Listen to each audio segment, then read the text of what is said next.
Bom dia a todos. Depois de alguns problemas técnicos e alguma dificuldade para conseguirmos arrancar aqui este live, finalmente estamos a conseguir pôr isto aqui a funcionar.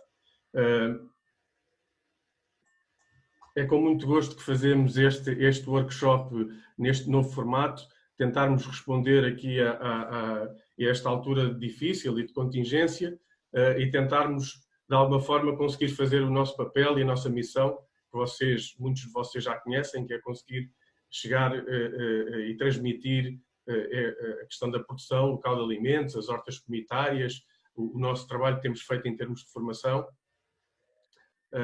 e conseguirmos chegar cada vez a mais pessoas. Para quem não me conhece, o meu nome é André Miguel, sou responsável do projeto Terras de Cascais e hoje, neste workshop, vamos contar com a colaboração ou a apresentação do nosso colega Miguel Brito, um colega já com larga experiência aqui nestas leads das hortas em casa, tem 2 livros editados, é uma pessoa com muita experiência também formativa. Penso que já o conseguem ver. Não, ainda não o conseguem ver, portanto que ele ainda está escondido porque ainda não falou, mas e ele fará então este workshop, esta apresentação de Hortas em Casa. Miguel, podes começar, é contigo. Olá, bom dia André, estás-me a ouvir bem? Estou-te a ouvir perfeitamente. Muito bem. Olá a todos, bem-vindos aqui a este novo formato. Vamos ter então agora seguido, portanto, um workshop sobre como fazer uma horta em casa. Eu vou então aqui passar para a apresentação. Ora, espero que neste momento todos estejam... Ora, ecrã cheio. Portanto, espero que neste momento todos estejam a ver aqui o ecrã, portanto, da apresentação. Esta apresentação, portanto, o primeiro workshop, dos 5 workshops, primeiro este tema é como fazer uma horta em casa. Está dividida em 4 partes, mais uma última parte de componente prática. Portanto, vamos então falar um bocadinho sobre agricultura biológica. Vamos também falar sobre a utilização, os recipientes, os substratos. Portanto, vamos ver diferentes soluções que podem ter em casa, perceber o que é que podem plantar e também conhecer alguns conceitos de horticultura. Deixar só aqui, explicar aqui a metodologia. Portanto, em cada um destes pontos poderá haver uma ou mais paragens e em cada paragem as pessoas vão colocando as suas questões e o André Miguel irá, na devida altura, fazendo a tal paragem, colocar as questões que as pessoas estão a pôr no chat do Facebook. Portanto, começando aqui pela questão da agricultura biológica. Claro que este tema tem muito que se diga, mas vamos tentar ser o mais breves possíveis no mesmo.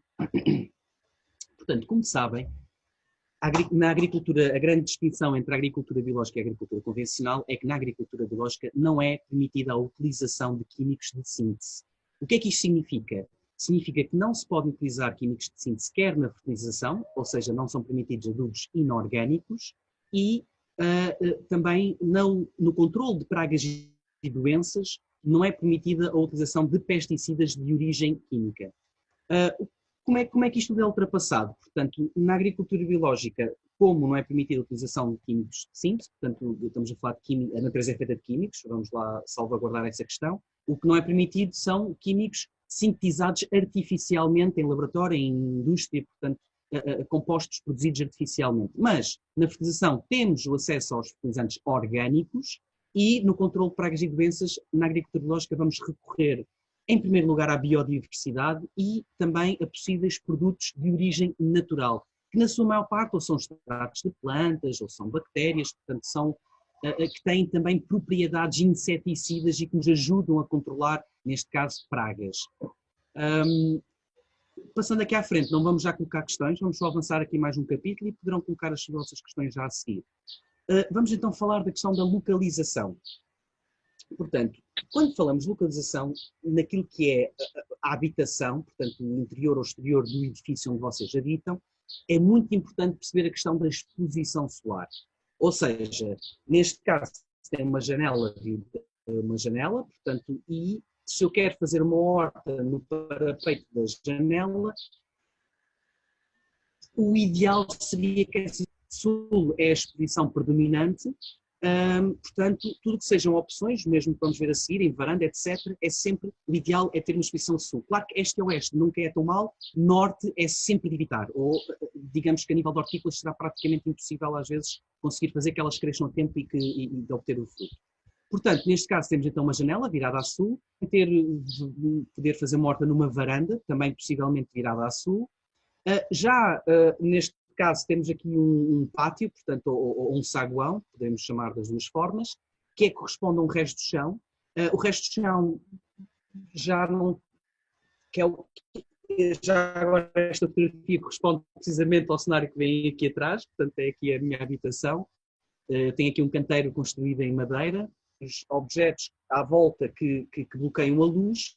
O que eu fiz foi escolher este canto atrás de mim, que é precisamente o canto, portanto este canto é virado a sul, ou seja, o sol vai andar aqui a passar, portanto claro que o ideal, ou seja, o meu sul é do outro lado da minha casa, onde apanho mais luz. Neste caso estou a norte, mas a norte coloquei o canteiro a sul, para ainda receber alguma luz que vem dali. Portanto, no caso de um pátio, tenho que perceber e colocar, encostar ao lado onde poderão receber o sol a sul.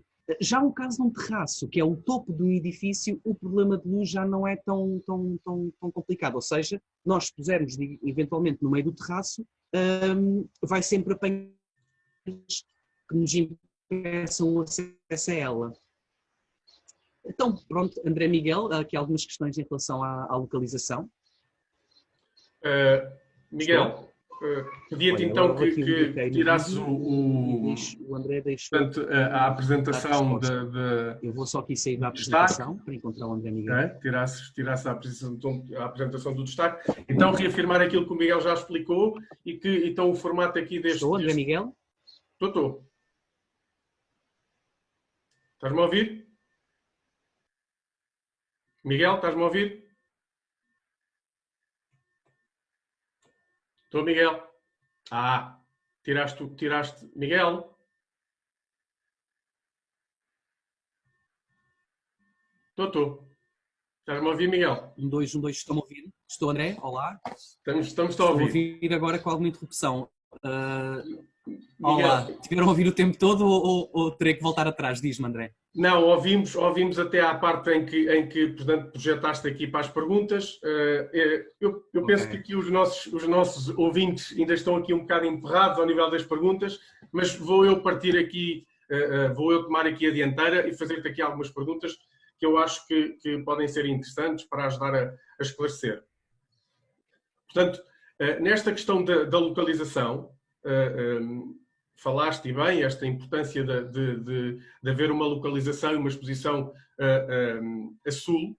A pergunta que eu te faço é, quando falas em luz solar, tem que ter luz, tem que ser luz direta ou basta que haja uma iluminação do espaço? Por exemplo, eu se tiver um canteiro virado, ou um vaso numa janela virada a norte, eu posso ter alguma iluminação, mas não tenho exposição solar direta. Que implicações é que isso tem?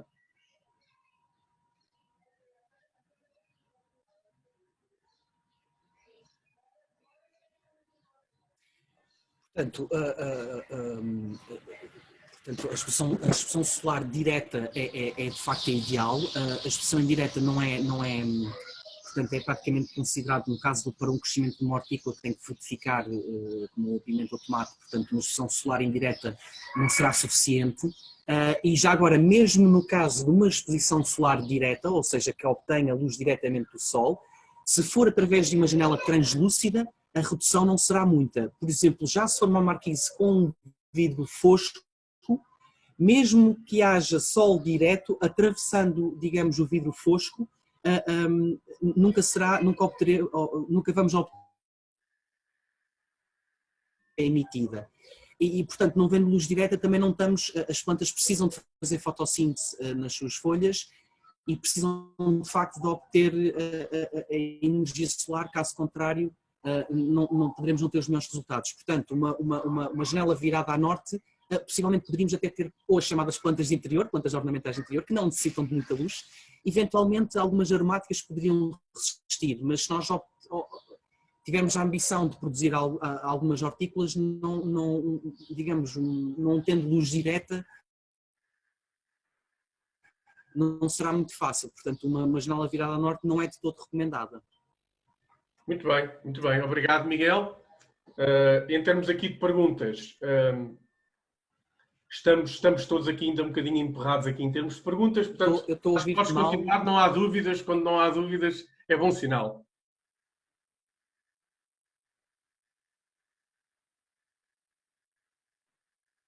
Estás-me a ouvir, Miguel?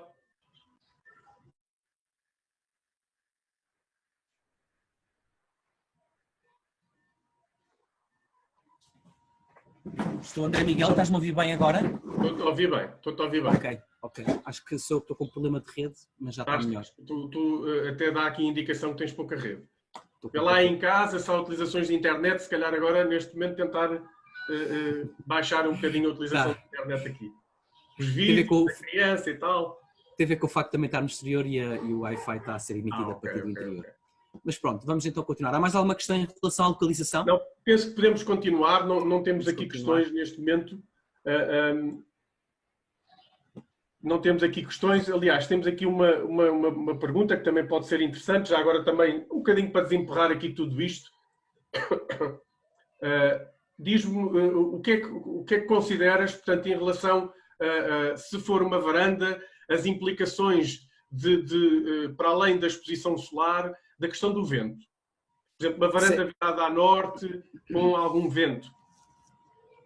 Pronto, acima de tudo as plantas, portanto, com excesso de vento, não com vento moderado, porque o vento é sempre benéfico para a questão da polinização, mas vento em excesso provoca a desidratação da planta, ou seja, ela vai, portanto, a água vai evaporar e ela vai, portanto, perder bastante água. Portanto, é importante que esteja protegida do vento que será dominante a norte, portanto, ela que esteja encostada numa posição da varanda que possa estar protegida do vento.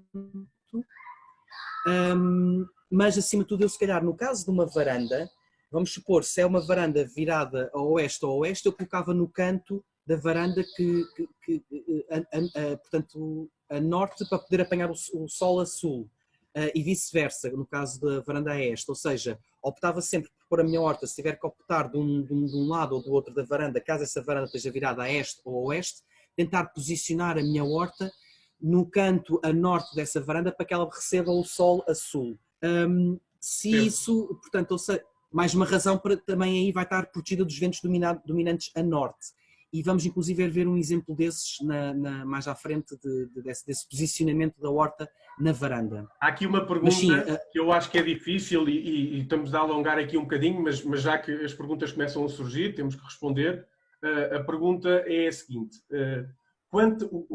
o que é isto qual é a quantidade de luz solar que tu achas aconselhar mínima? Portanto, há aqui uma pergunta em relação a isso. A Carla Hébil pergunta quantas horas de sol por dia é recomendável. Pronto, já que estamos a explorar este tema, vou só muito rapidamente explicar. Principalmente nas hortícolas, elas precisam de X número de horas de luz acumulado para o estado de maturação que pretendemos na respectiva planta. Ou seja, ela precisa de acumular ao longo do tempo X horas de número de luz direta. Portanto, ou seja, quanto mais luz tivermos, e dentro das restantes condições ótimas, poderemos ter até um crescimento maior e uma maior produtividade. Mas eu diria que se conseguirem ter um espaço onde tenham luz direta, pelo menos umas 3, 4, 5 horas, já é bom. Parece-me indicado. Eu não me preocupava muito com o número de horas que vai existir nesse espaço, até porque durante o inverno e o verão poderão ter horas diferentes, desde que pelo menos durante 2, 3 horas exista a incidência direta de luz. Acho que está... Ok. Então, acho que já retirámos aqui bastantes dúvidas em relação a este tema. Eu propunha-te que voltasse à apresentação e que passássemos para o tema seguinte. Vamos lá então. Até porque temos aqui muitos temas para debater. A seguir à questão da localização, vem a questão dos recipientes. Portanto, para além de um bom local para ter a nossa horta, é que tipo de recipiente é que serve para essa mesma horta. Vamos primeiro começar por falar da dimensão. O que aqui é o fator principal? Diferentes plantas têm diferentes profundidades de raízes, ou seja, No caso, por exemplo, de uma alface tem raízes com cerca de 20 centímetros de profundidade, e no caso de um tomate, o tomate poderá chegar aos 40, 50 centímetros de profundidade. Ou seja, nós podemos ter digamos, um recipiente mínimo que poderíamos ter, é um vaso ou tipo de recipiente que tenha pelo menos, eu diria, 25 centímetros de altura, para o tipo de culturas que têm raízes menos profundas, como é o caso para além da alface, do espinafre, da nabiça, do rabanete. E o ideal seria até um canteiro mais alto, com cerca de 40 centímetros, já me parece bastante indicado, 40 centímetros é uma boa medida, se conseguimos ter um canteiro dessa altura, e eventualmente chegar até aos 70 centímetros, que nos possibilitaria ter plantas como a batata, como a courgette, como a fava, que têm raízes mais profundas, de facto. Mas temos este espectro entre os 25, 30 centímetros e os cerca de 70 centímetros, que é o suficiente para a maior parte das culturas. Depois temos é que restringir a cultura que podemos ter ou não nesse mesmo recipiente.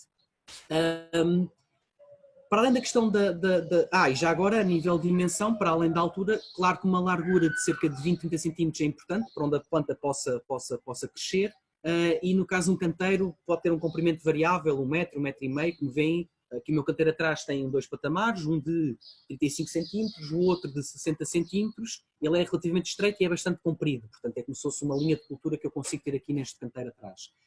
Agora, na questão da drenagem, e esta parte é importante, e antes de ir à drenagem, eu sei que me estou aqui a alongar, mas é de facto importante.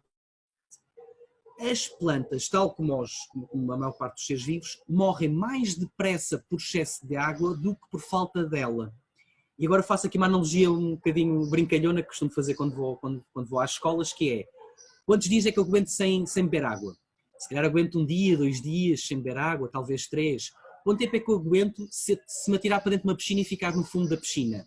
Epá, eu aguento aí uns 50 segundos, que é o que eu aguento sem respirar. Ou seja, quando eu estou dentro da água não tenho acesso a oxigênio, não tenho acesso a ar. E o mesmo acontece com as plantas. As raízes das plantas, elas respiram, elas fazem trocas gasosas, elas precisam de ar, precisam de arejamento ao nível das raízes. Quando existe o oposto, o encharcamento, o excesso de água, significa que as raízes não vão conseguir respirar e a planta morre por asfixia radicular. Ou seja, a questão da drenagem é de facto muito importante para evitar ao máximo o encharcamento e a asfixia das nossas plantas. Portanto, é recomendado que haja uma camada drenante no fundo do nosso recipiente. Essa camada drenante pode e deve ser feita com, neste caso, o que vem na imagem é a leca. São, portanto, uma espécie de bolas de argila expandida, portanto, argila expandida, que vai ao forno, expande, e esta leca, estas bolas de argila expandida, numa camada de cerca de, portanto, se o meu vaso tiver 30 centímetros, posso pôr uma camada de 5, 7 centímetros de leca, que ajuda não só a drenar a água em excesso, como a própria leca também tem a capacidade de absorver a água e libertá-la lentamente. Portanto, temos aqui uma dupla função da leca, de drenagem e de retenção também da água. Para além de uma camada drenante, devemos ter sempre um recipiente que seja furado, ou seja, que permita a fuga da água em excesso. Portanto, por vezes só um furo no centro do vaso poderá não ser suficiente e ter que fazer mais furos nesse recipiente. Para além do furo e da camada drenante, podemos também ter neste caso vem na imagem uma espécie, neste caso é manta geotêxtil, pode ser tela anti-ervas, portanto um material resistente, permeável, que apenas tem o efeito de filtrar a água. Portanto, se tivermos no caso como eu, um canteiro, eu de facto fiz uma camada por baixo da leca de tela anti-ervas para filtrar a água, simplesmente para não sujar aqui o meu pátio. Portanto, temos então aqui um exemplo, temos um simples vaso, um vaso com cerca de 25 cm de altura, possui uma camada de leca, portanto uma camada drenante, ele tem furos em baixo, portanto drena a água e tem um prato este que recebe e controla a água em excesso. Portanto, é sempre também importante perceber para onde é que vai a água. Se estivermos no interior de casa, portanto, à janela, convém ter vasos em pratos para receber água em excesso. Se estivermos no exterior, temos é que perceber para onde é que a água vai. No meu caso, eu tenho ali um ralo para onde a água em excesso vai ser drenada vai por escorrência até ao ralo. Muito importante, se têm um prato, é ainda mais importante que tenham uma camada de leca. Porquê? Porque o prato vai acumular uma pequena camada de água permanente em baixo. Ou então temos que despejar o prato, obviamente. Portanto, o ideal é sempre, se temos o prato com água, temos que despejar esse prato para não ter ali aquela água em excesso. mas ao ter a camada de leca, vai ajudar a fazer uma espécie de uma caixa de ar, onde as raízes não estão, portanto não vão estar com o problema da asfixia. E como exemplo de recipientes, para além dos vasos, como veem nesta imagem, podemos ter um canteiro em madeira construído, como é o caso deste. Existem canteiros de compra que vêm desmontados e que podem comprar e montar em casa, como o caso deste, ou mesmo canteiros de compra que já vêm montados e que é só adquiri-los. E como veem também nesta foto, podemos fazer aqui vários tipos de jogos de design, de interior, naquilo que toca à nossa horta e à escolha do recipiente. Por fim, ainda nos recipientes, temos aqui um exemplo, depois já recipientes também de compra, já mais chamados tecnológicos, como é o caso deste, que tem um depósito, uma caixa de ar em baixo, que representa um depósito de água. Aqui a rega não é feita, portanto, com regador, tem que se atestar este depósito por o tubo que vem aí no canto à vossa frente, atesta o depósito com água. Existem uns pontos que têm leca e que chupam a água para cima e por capilaridade essa água vai subir e alimentar as raízes das plantas. Portanto, esta rega é um sistema de rega por subirrigação. Portanto, a água vem de baixo para cima e não de cima para baixo. Portanto, há vários recipientes. Basicamente a conclusão é, há vários tipos de recipientes. Qualquer coisa poderá ser um recipiente, desde que tenha as dimensões necessárias, a camada drenante, o furo, podem construir, podem comprar. Há várias formas de terem um recipiente, desde que respeitem estas regras. Vamos então às perguntas, André Miguel. Eu vou aqui tirar da apresentação. Sim, portanto, efetivamente já estão, aqui os participantes já estão muito mais desemperrados. Eu agora acho que já não vamos conseguir dar resposta a todas as perguntas aqui de viva voz, mas ainda assim vamos tentar dar o máximo e peço desculpa, eu vou ter que fazer aqui um certo apanhado de algumas perguntas que considero aqui mais, que podem contribuir mais para esclarecer as dúvidas. Portanto, Pergunta sobre... pergunta aqui da Inês Mourão sobre... eu acho que é uma pergunta que se afasta um bocadinho, mas, no entanto, contribui. Portanto, é de alguém, é da Inês, que diz que tem um canteiro, tem uma horta num logrador da casa, em solo, portanto, e que o que considera é que o solo é demasiadamente arenoso. E, portanto, pergunta se devia fazer alguma contenção do solo para evitar o excesso ou a perda demasiada de água. Certo. Nós a seguir vamos já falar sobre solo e substratos e acho que aliás, isto vai acontecer muitas vezes, as perguntas vão puxar do tema que vem já a seguir. Mas vamos a seguir falar de solo e substrato e perceber aqui um bocadinho os vários constituintes e componentes e a questão da drenagem de acordo com eles. Se temos, portanto, o que acontece é que o solo, a parte mineral do solo, se for, portanto, mais à base de areia, de facto vai ter até drenagem em excesso, o que por vezes não é benéfico. Se tivermos um solo com partículas mais finas, como é o caso do limo e da argila, aí às vezes temos o problema contrário. Temos até um problema de drenagem e muito frequentemente o encharcamento do solo. Portanto, nós temos é contrabalançar estas componentes minerais do solo de acordo com a sua dimensão. Portanto, se temos muita areia, que são partículas de maior dimensão, então deveríamos ter mais argila, que são partículas de menor dimensão e que vão ajudar, são estas partículas mais finas, que criam os microporos esses onde fica retida a água. Portanto, nós temos macro e microporos no solo, os macroporos não retêm água, a água passa através deles, os microporos é que têm a capacidade de reter a água. Portanto, num solo arenoso temos que acrescentar possivelmente uma argila, que são partículas mais finas, que criam os microporos e que permitem a retenção da água. Claro que, nesse caso, aplicar também uma boa parte de matéria orgânica. A matéria orgânica também tem capacidade de fazer efeito de esponja, portanto, de absorver e de reter água. Portanto, acho que também devia haver aí uma boa fertilização, que poderá ser com um composto. Poderá também ser incorporada matéria orgânica e eventualmente até mesmo um substrato. Os substratos, vamos ver a seguir, são constituídos por materiais orgânicos fibrosos e que têm essa mesma capacidade de reter a água. Portanto, o que nesse caso precisa de fazer é de acrescentar possivelmente argila, se calhar mais facilmente encontram um substrato e também uma boa fertilização, portanto uma boa parte de matéria orgânica. E acho que ao fazer um acréscimo destes três, de qualquer um destes três componentes vai ajudar a reter água. É isso, André Miguel, confirmas? Excelente. Claro que sim. É isso Não, mesmo. o André Miguel, eu sou um aprendiz, apesar de tudo, portanto, Não é verdade, não é verdade. Vamos então. Mais perguntas? Miguel, há aqui duas perguntas muito semelhantes e que já agora aproveitamos, são perguntas mais fáceis de responder antes de passarmos ao próximo tema, do Certo. Carlos Marques e do Jorge Fernandes, que é o que é esse pano que tu colocaste ou que propões colocar entre a Leica e o exatamente. Pronto, é assim, até poderão fazer, antes de falar do pano, até poderão fazer, eventualmente, até que se costuma às vezes fazer duas camadas. Portanto, num caso de um canteiro, no meu canteiro eu fiz isso. Portanto, tem uma camada de, neste caso é tela anti-ervas, já vou falar sobre isso. Depois a camada de leca, depois outra vez uma camada de tela e só depois é que vem o substrato e a terra. Ou a terra. O material ideal é um material chamado manta geotêxtil. A manta geotêxtil, tal como a tela anti-ervas, são materiais resistentes, são materiais permeáveis e que neste caso, esta aplicação no canteiro, não faz muito mais do que filtrar a água, ou seja, a água que passa através do sistema já vem limpa. Portanto, esta camada, digamos, estes materiais têxteis não fazem mais do que filtrar a água. Não são absolutamente necessários, são recomendados. Neste caso é então a tela anti-ervas, portanto, que é também, acho que é de polipropileno, e permite a passagem da água.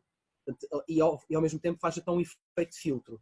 Portanto, muito cuidado, não colocar um material impermeável, plástico, e também, eventualmente, podiam pensar num material de algodão, um pedaço de roupa. O problema é que apodrece e não vai ter tanta durabilidade. Portanto, há materiais de compra mais interessantes, quer a manta geotêxtil, quer esta tela anti-ervas.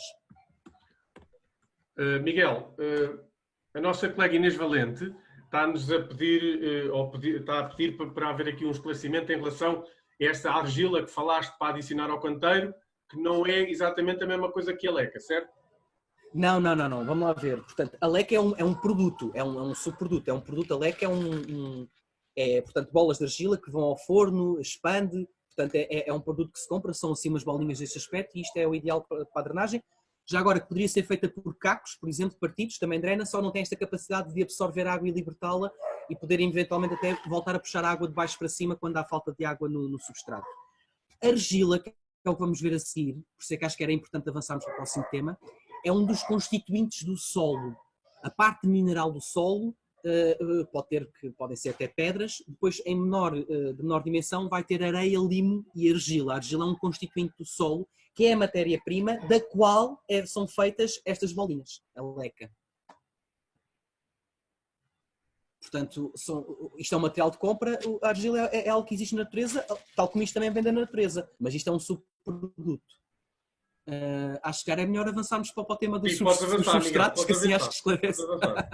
Acho que assim vai esclarecer melhor os participantes. Portanto, vamos aqui voltar à apresentação e temos então aqui a terceira componente da localização, recipientes, solos e substratos, e vamos então aqui perceber a questão dos solos e substratos. Eu espero que aqui o meu ecrã não está a tapar nada aqui os ecrãs não estão a tapar a apresentação, pois não, André? No meu ecrã está aqui a tapar, mas eu queria só confirmar se nos vossos ecrãs as nossas imagens estão a tapar a apresentação. Não estão. Ok, muito bem. Portanto, o solo é aquilo que existe naturalmente, portanto, na natureza. O solo é a base, é a base onde crescem as plantas. Portanto, o solo tem uma parte mineral, tem uma parte orgânica, tem água e ar e tem organismos vivos, e é neste solo onde a estrutura física onde crescem as plantas. Nesta parte mineral é que está a areia, o limo e a argila, partículas de diferentes dimensões. Pode ter mais ou menos matéria orgânica, e isso vai influenciar também a fertilidade do solo. Vai ter com certeza então água e ar, como já viram, ambas muito importantes, e no solo existe também, igualmente importante, os organismos vivos, ou seja, existem fungos, bactérias, minhocas, toupeiras, todos estes seres vivos são constituintes do solo. Já o caso de um substrato, o substrato é como que uma forma artificial, apesar de ser um produto natural, mas é uma forma artificial de simular a estrutura física do solo.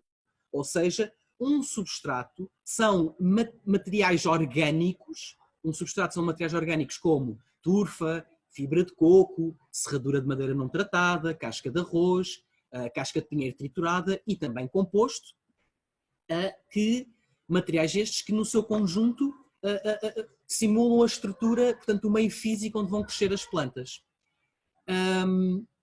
Portanto, vocês, possivelmente, quando têm uma horta, se tiverem acesso a terreno, têm acesso a solo, e é aí que poderão cultivar e fazer as devidas correções, questões de drenagem, fertilidade, etc. No vosso caso, se estiverem em casa e tiverem que montar um canteiro ou um vaso, vão ter com certeza que adquirir um substrato. E depois é importante também perceber as características deste substrato e onde é que vão comprá-lo e que tipo de substrato é que podem comprar. Portanto, poderão comprar, muito cuidado, agora neste caso, portanto, ao adquirir um substrato, e depois vamos ver mais à frente também com a questão dos fertilizantes orgânicos, esta compra tem que ser criteriosa. Porquê? Muitas vezes o que está escrito, ou seja, se é ou não é aprovado em agricultura biológica, ou seja, se foi incorporado ou se os materiais foram obtidos com a utilização de algum tipo de químico de síntese, portanto convém sempre ver o rótulo, mesmo que não diga aprovado em agricultura biológica, procurar alguma referência, ler o rótulo e ver os constituintes, garantir que não há lá uma fertilização desse substrato com adubo inorgânico, portanto um substrato que apareça lá com umas bolinhas azuis é desinteressante para a nossa horta biológica em casa. Portanto, tem que ter algum cuidado na compra, ler bem os rótulos, ver os constituintes, e aqui temos então uma receita que será comprar um substrato universal, que normalmente são muito à base de materiais orgânicos fibrosos e que por isso lhes falta a componente mineral. Daí nós recomendarmos que, se comprarem então um substrato universal, possam eventualmente vir a fazer uma mistura com argila. Argila é essa que vai ajudar então a reter água e nutrientes, e eventualmente também um pouco de areia para contribuir para o arejamento. Ou seja, comprar o substrato e incorporar a parte mineral. Areia é mais fácil encontrar nas lojas de compra, lojas de especialidade e lojas de grandes superfícies. Podem comprar areia de rio, areia lavada. Já a argila é mais difícil.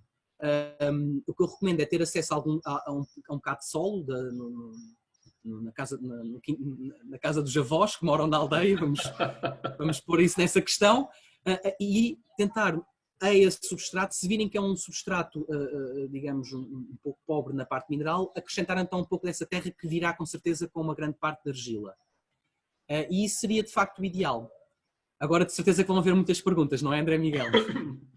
Peço desculpa. Sim, é verdade, bastantes perguntas. Então, algumas delas, eu peço desculpa de nós não respondermos já a perguntas sobre o que é que devemos plantar, se posso pôr isto ou aquilo, como é que nós vamos nos centrar nesta questão ainda do substrato, mas mais à frente podemos esclarecer algumas coisas sobre isto. Em relação a estas perguntas, as perguntas essencialmente têm a ver com a origem dos materiais, onde é que se pode encontrar este tipo de materiais, onde é que compramos o substrato, onde é que podemos encontrar a leca, onde é que podemos encontrar a manta geotêxtil, onde é que podemos encontrar a argila que estás a propor, não é? Do solo mineral. São estas perguntas. Pronto, é assim, qualquer loja da especialidade, quando eu digo lojas da especialidade, são aquelas lojas de jardim, portanto, vamos dar um exemplo, assim a nível de grandes superfícies, tudo aquilo que são aquelas multinacionais como o Leroy Merlin, o Acri, o Bricomarché, portanto todas essas lojas de bricolagem vão ter a maior parte dos materiais. Depois há lojas de médias ou de escala familiar, portanto temos por exemplo aí em Cascais a Toca do Verde, nessa zona de Cascais, mas já há vários tipos de lojas de pequena média escala que terão estes produtos com certeza. Portanto, uma casa que venda sementes e regadores também vai conter com certeza substrato, eventualmente a areia, o fertilizante também haverão de encontrar com certeza. Portanto, Já, por exemplo, não há aqui... Desculpa, Miguel, estar-te a interromper. Às vezes a terra em si, essa argila que estás a falar, é mais difícil de encontrar. Pronto, lá está. Mas Vocês não há aqui um Ramelino... Desculpa eu meter-me aqui Não, força. a licenciar a alheia, mas existem instâncias para isso, instâncias que vendem terra para as empresas de jardinagem. Sim, não, também existe. São um bocadinho mais... Não é volumes grandes. Por exemplo, se forem a uma... certo, imaginemos os fornecedores para os construtores, portanto, aquelas grandes empresas que fornecem material para construção, que fornecem o cimento, e eles também terão terra.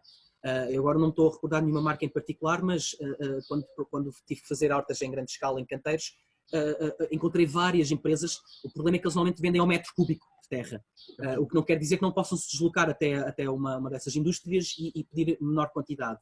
Claro. Não sei se numa cooperativa agrícola, que já é ali uma escala intermédia mais especializada, que numa cooperativa agrícola possam encontrar terra.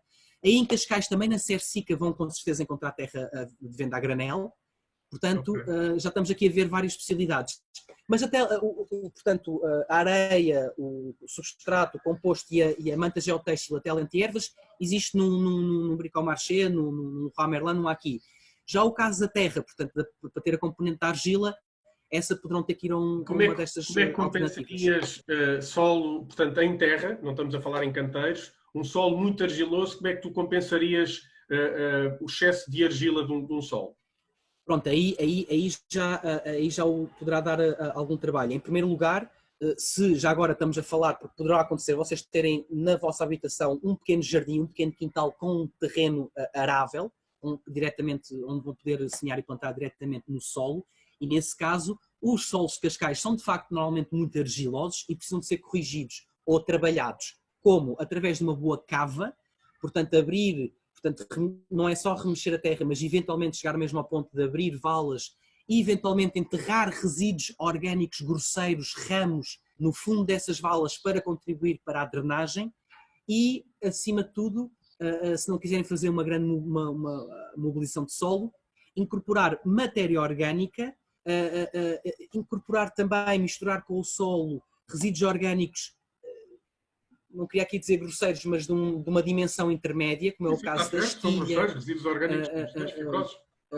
fibrosos, mas não, se calhar não um ramo inteiro, mas por exemplo se for o caso de estilha que é madeira já estilhaçada, portanto misturar na camada superficial do solo, portanto materiais orgânicos grosseiros, portanto misturar-los com a terra vai aumentar o número de macro e microporos, portanto neste caso de macroporos, e isso ajuda a drenar. Poderão eventualmente acrescentar um bocadinho de areia de rio ou areia lavada, mas tendo já uma grande parte mineral no vosso solo, eu se calhar em vez de areia... Sim, eventualmente até, possivelmente os dois, acrescentar um pouco de areia, e essa é fácil de comprar, e também uma boa parte de matéria orgânica, não necessariamente um composto, o composto é muito fino já, mas talvez um material grosseiro como pode ser a caruma, pode ser palha, pode ser serradura, pode ser... Portanto, há uma série de materiais orgânicos que podem ser misturados e melhorar a drenagem.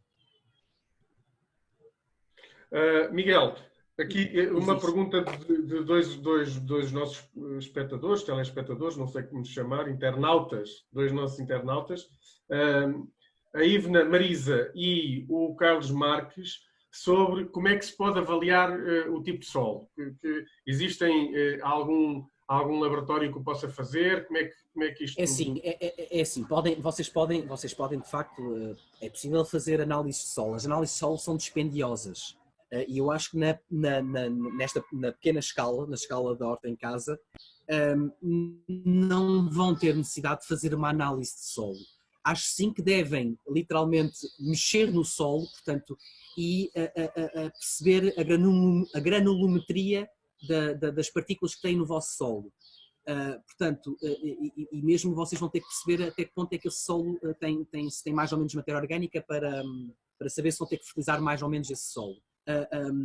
Podem fazer análises, são dispendiosas, normalmente as análises é para perceber a componente química, o pH, os metais pesados que existem nele. No vosso caso é ter uma análise crítica em relação ao solo, perceber, portanto, claro que vão ganhando sensibilidade para essa análise, mas perceber se de facto se tem partículas muito finas, se tem partículas muito grandes, aplicar um bocadinho de água e ver a rapidez com que essa água desaparece, ou seja, se ele está bem drenado ou mal drenado, isso precisa de ser corrigido. E já agora, quando vocês agarram num bocado de sol e esfregam, a parte que fica colada na mão muitas vezes é parte da matéria orgânica e também da argila. E isso também é importante que exista. Portanto, mas não é fácil, sem experiência óptica, não é fácil analisar isso só com o toque e com o olhar. Miguel, temos que avançar. Vamos. Próximo tema. Portanto, vamos então. Já estão a ver a apresentação? Não. Isto tem mesmo que ser manual.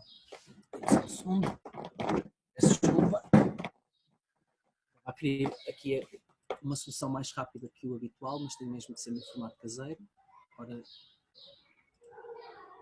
portanto, partilhar tela. Cá estamos novamente. Portanto, agora sim, podemos depois perceber a localização, o tipo de recipiente, o tipo de substrato ou solo que vai existir dentro desse recipiente. É preciso conhecer as plantas e só depois é que vamos perceber que, consoante os nossos recursos, consoante a localização, o recipiente, e as plantas, é que vamos perceber que plantas é que podemos ou não ter na nossa horta em casa. Primeiro, queria só deixar aqui o seguinte: quando falamos de uma horta, para além das plantas hortícolas, ou seja, do tomate, da batata, da cebola, da alface, da couve, do pimento, do pepino, do feijão, dos morangos, tudo isso, a nossa horta são também plantas aromáticas, portanto salsa, coentro, orégãos, manjericão, alecrim, hortelã, erva príncipe e erva de cidreira, e assim como flores comestíveis.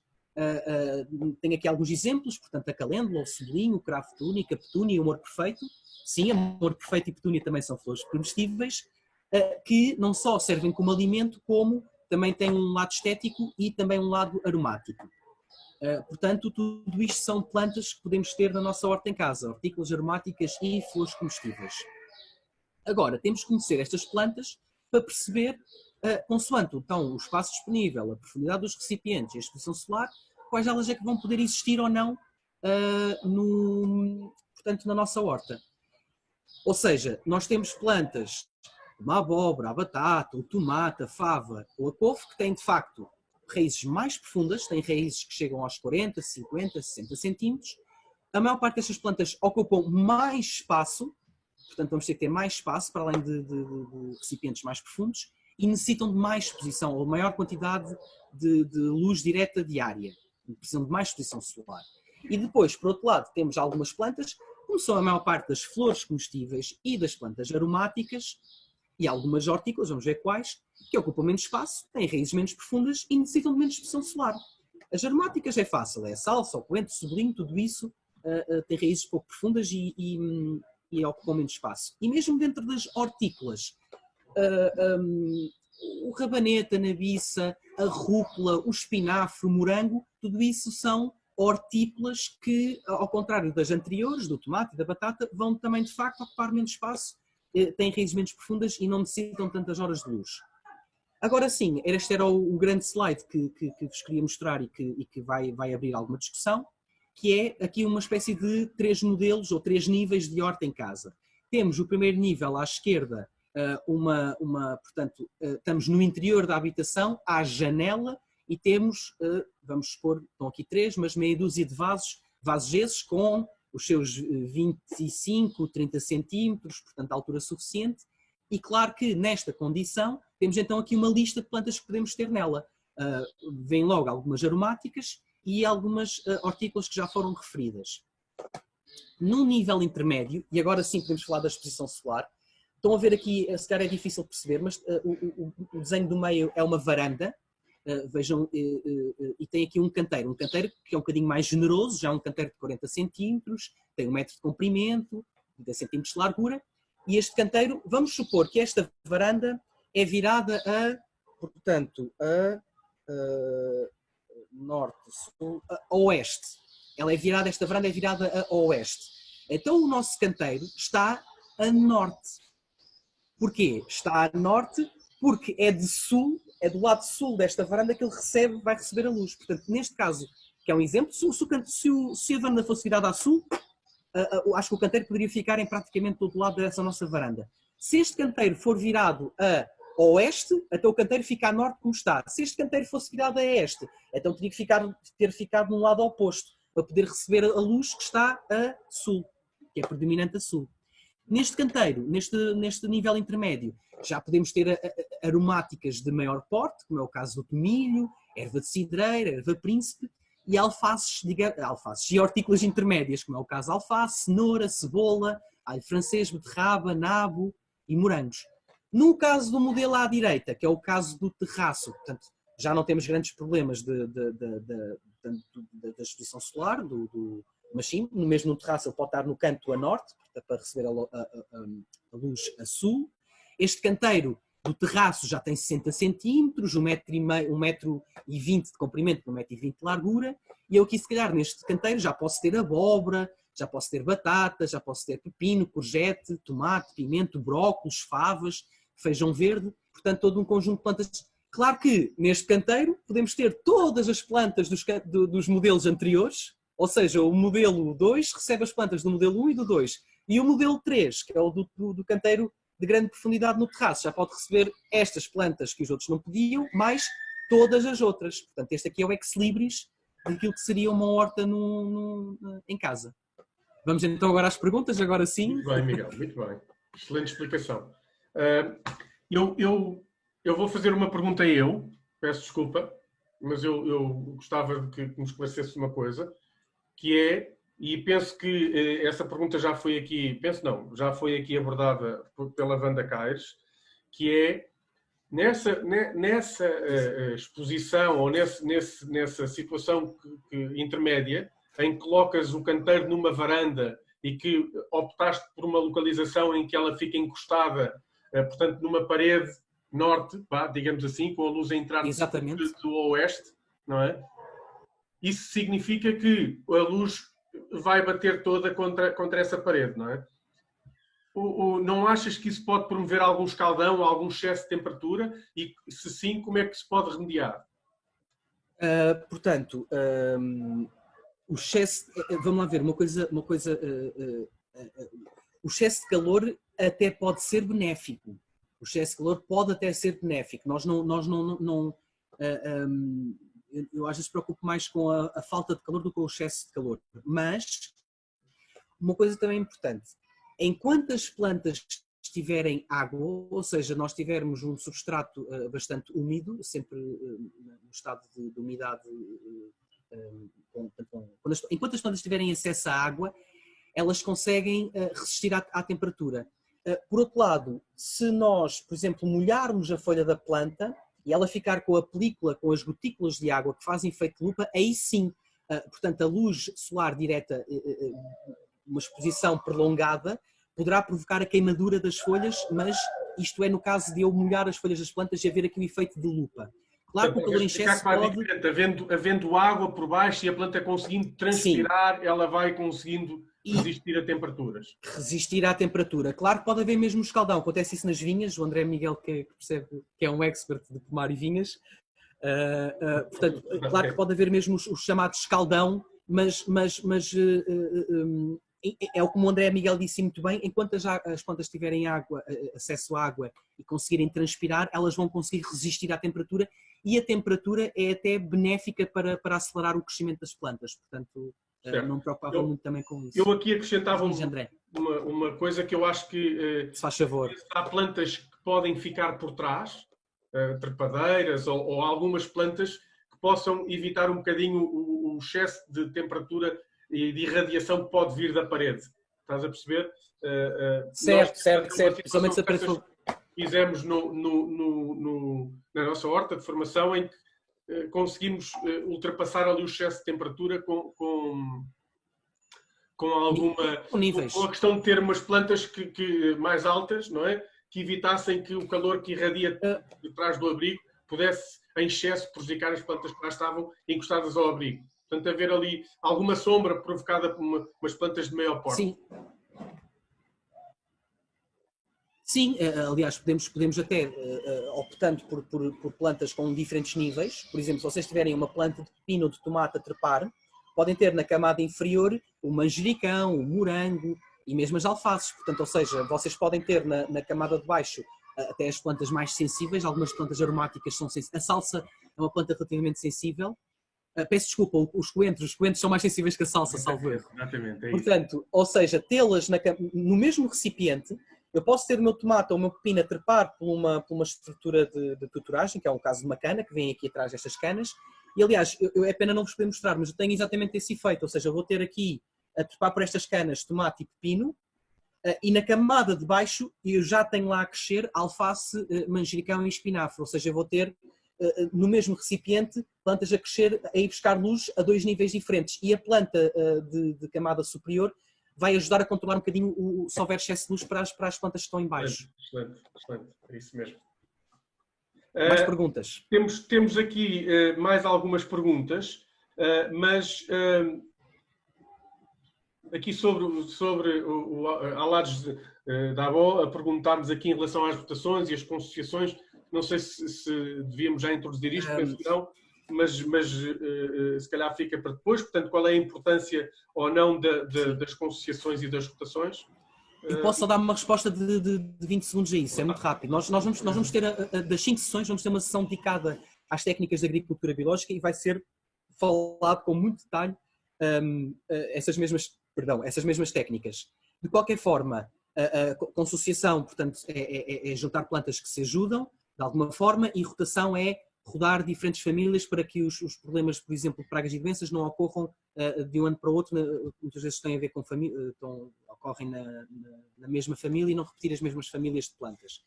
Mas, acima de tudo, o que eu vos queria dizer é, no caso de a necessidade de recorrer a essas técnicas, que é absolutamente necessária no caso de uma produção pequena, média escala e grande escala, no caso da vossa horta em casa, vocês não terão tantos problemas de pragas e doenças que obrigue a que recorra a grandes técnicas de consociações e rotações para controlar esses mesmos problemas. Portanto, eu, numa horta em casa de pequena, micro, nanoscala, exatamente, portanto, de microescala, não vão ter grandes problemas de pragas e doenças que vos obriguem a recorrer a grandes técnicas de consociação e rotação. Essas técnicas, para não minimizá-las, são absolutamente necessárias quando estamos em produção de média e grande escala, em agricultura biológica. Elas são de facto necessárias, mas não vamos aqui abordá-las em detalhe, elas vão ser abordadas sim, salvo erro, é na 4ª ou na 5ª sessão. Sim, é verdade, é verdade. Em relação aqui portanto, há pessoas aqui a pedir mais esclarecimentos em relação a esta altura e a estratificação e a perguntar se na tua proposta seria então o tomate atrás e a alface à frente. Pode não ser nem atrás nem à frente, pode, se tivermos largura suficiente. No meu caso, eu nem ponho lá. Eu tenho um pé por exemplo, tomate e um pé de pepino, vamos supor, ou 2 pés de tomate e 2 de pepino. Eu no meio, portanto, ou seja, eu tenho um aqui, o outro aqui. Eu no meio é que tenho a minha cultura. Ok. Posso pô-la, porque eu tenho um canteiro estreito, portanto eu vou alternando entre uma cultura alta e uma cultura baixa, uma cultura alta e uma cultura baixa, porque o meu canteiro é estreito. Se tiverem um canteiro mais largo, até podem pôr uma cultura alta com 2 culturas baixas, uma mais encostada atrás e outra à frente, outra vez uma cultura alta e sucessivamente assim. Ou seja, vocês têm é que alternar entre uma e a outra, ou uma, digamos, se quiserem pôr uma à frente e outra atrás, eu punha a grande atrás e a pequena à frente, porque senão estão a impedir o acesso de luz à pequena que fica atrás. Essa parte aí é mais óbvia. Mas podem sempre alternar. Miguel, vamos avançar? Vamos avançar. Portanto, vamos aqui partilhar o ecrã. Estivemos então partilhar. Portanto, vimos então aqui estes vários modelos. Claro que depois, à medida que se surgirem mais perguntas daqui para a frente, nós podemos sempre regressar e voltar um bocadinho atrás e rebuscar aqui alguns temas. Não há problema nenhum com isso. Portanto, a seguir a perceber o que é que podemos plantar e em que recipiente e onde, e que substratos é que podemos adquirir para encher esses recipientes, vamos então entrar naquilo que são alguns conceitos básicos de horticultura. Vamos só falar de 3, do ciclo de vida, portanto, dos ciclos vamos falar sobre plantas, sobre a questão da fertilização e sobre a questão da rega. Em relação à parte das plantas, portanto ao ciclo de vida das plantas, é preciso aqui primeiro perceber um conceito um bocado teórico, para depois perceberem na prática o que é que isto implica. Todas as plantas têm o seu próprio ciclo de vida, portanto, depois da germinação da semente, as plantas entram naquilo que é chamada a fase vegetativa, onde elas desenvolvem, acima de tudo, raízes, caule e folhas. E vão produzindo folhas, folhas, folhas, até que de repente entram na fase chamada fase reprodutiva, onde vão então surgir as flores. Essas flores vão ser, portanto, das flores vai vingar o fruto, e dentro do fruto é que estão as novas sementes. E depois dessas sementes vão cair na terra, germina a nova planta e inicia-se um novo ciclo. O que aqui é importante perceber é que parte da planta é que nós queremos comer. Se nós quisermos comer folhas, ou seja, se estivermos a falar de alface, espinafre, rúcula, nabiça, nós queremos comer as folhas. Portanto, nós temos que esperar que o ciclo ocorra até ou antes do aparecimento da flor. Porque nós não queremos o fruto, ou seja, nós temos que ir até fazendo uma chamada colheita escalonada antes de haver, portanto, antes de haver a espiga, antes de haver a floração. E é essas culturas que nós chamamos, entre aspas, de culturas rápidas. Porquê? Porque nós queremos só a primeira fase, o seu ciclo, só queremos que ela tenha a fase do ciclo vegetativo, da fase vegetativa, porque nós queremos é obter as folhas. No caso das culturas em que nós queremos comer o fruto, ou as sementes, no caso das ervilhas e das favas, ou quando queremos comer os frutos, que é o caso do pimento, do tomate, da courgette, da abóbora, do pepino, da beterraba, da berinjela, nós, como queremos obter o fruto, temos que esperar que a planta atravesse todos os seus ciclos de vida, ou seja, incluindo a floração, o vingamento do fruto e depois, seja o fruto ou as sementes, no caso da ervilha e da fava. Portanto, aí são culturas que vão demorar mais tempo. Ou seja, uma alface, nós vamos conseguir alimentar-nos de alface passados 2 meses, se calhar um tomate temos que esperar 4. Portanto, e esse conceito é importante também, para além de perceber que plantas é que podemos ter dentro de casa, também podemos optar por umas ou outras plantas consoante a ambição do nosso projeto de horta em casa. Ou seja, se nós queremos obter alimento rapidamente, então temos espinafre, rúcula, alface e estamos sempre a colher folhas. Se queremos ter uma horta para produzir frutos sazonais, temos que ser mais pacientes, esperar mais tempo, dar mais trabalho e vamos então obter culturas de fruto, como o tomate, pimento, pepino, etc. Portanto, daí a necessidade de perceber como é que funciona o ciclo de vida das plantas e perceber se aquilo que queremos é folha ou é fruto, ou seja, antes ou depois da floração. Ainda dentro do ciclo de vida, é importante perceber o que é que vamos fazer. Vamos semear, vamos plantar. Então é o seguinte, vocês hipoteticamente podem semear tudo, podem semear todas as culturas, mas é sempre, e algumas culturas que são mesmo feitas normalmente por chamada sementeira direta, ou seja, vamos semear num local definitivo, que é feito com a cenoura, com a nabiça, com a ervilha e com a fava. Mas há muitas culturas que beneficiam de serem transplantadas, ou seja, de primeiro irem para viveiro, ou seja, fazemos uma sementeira em viveiro e só depois é que transplantamos do viveiro para o local definitivo, que é, vamos supor aqui, o terraço. Porquê? Isto é como tudo, é como os nossos bebezinhos, nós queremos é cuidá-los dentro de casa, não levá-los muito lá fora para não se constiparem, portanto ao fim e ao cabo acaba por ser um pouco o mesmo, ou seja, ter plantas em viveiro, abrigadas do vento, abrigadas, portanto, para além do vento, todas as condições de ambientais que provocam a erosão. Tê-las dentro de casa conseguimos controlar melhor a temperatura e as variações térmicas. Dentro de casa ou no viveiro conseguimos controlar os níveis de umidade e estar mais atentos a isso. E depois, quando a planta tem cerca de 12 centímetros ou 7 folhas verdadeiras, podemos então transplantar para o local definitivo.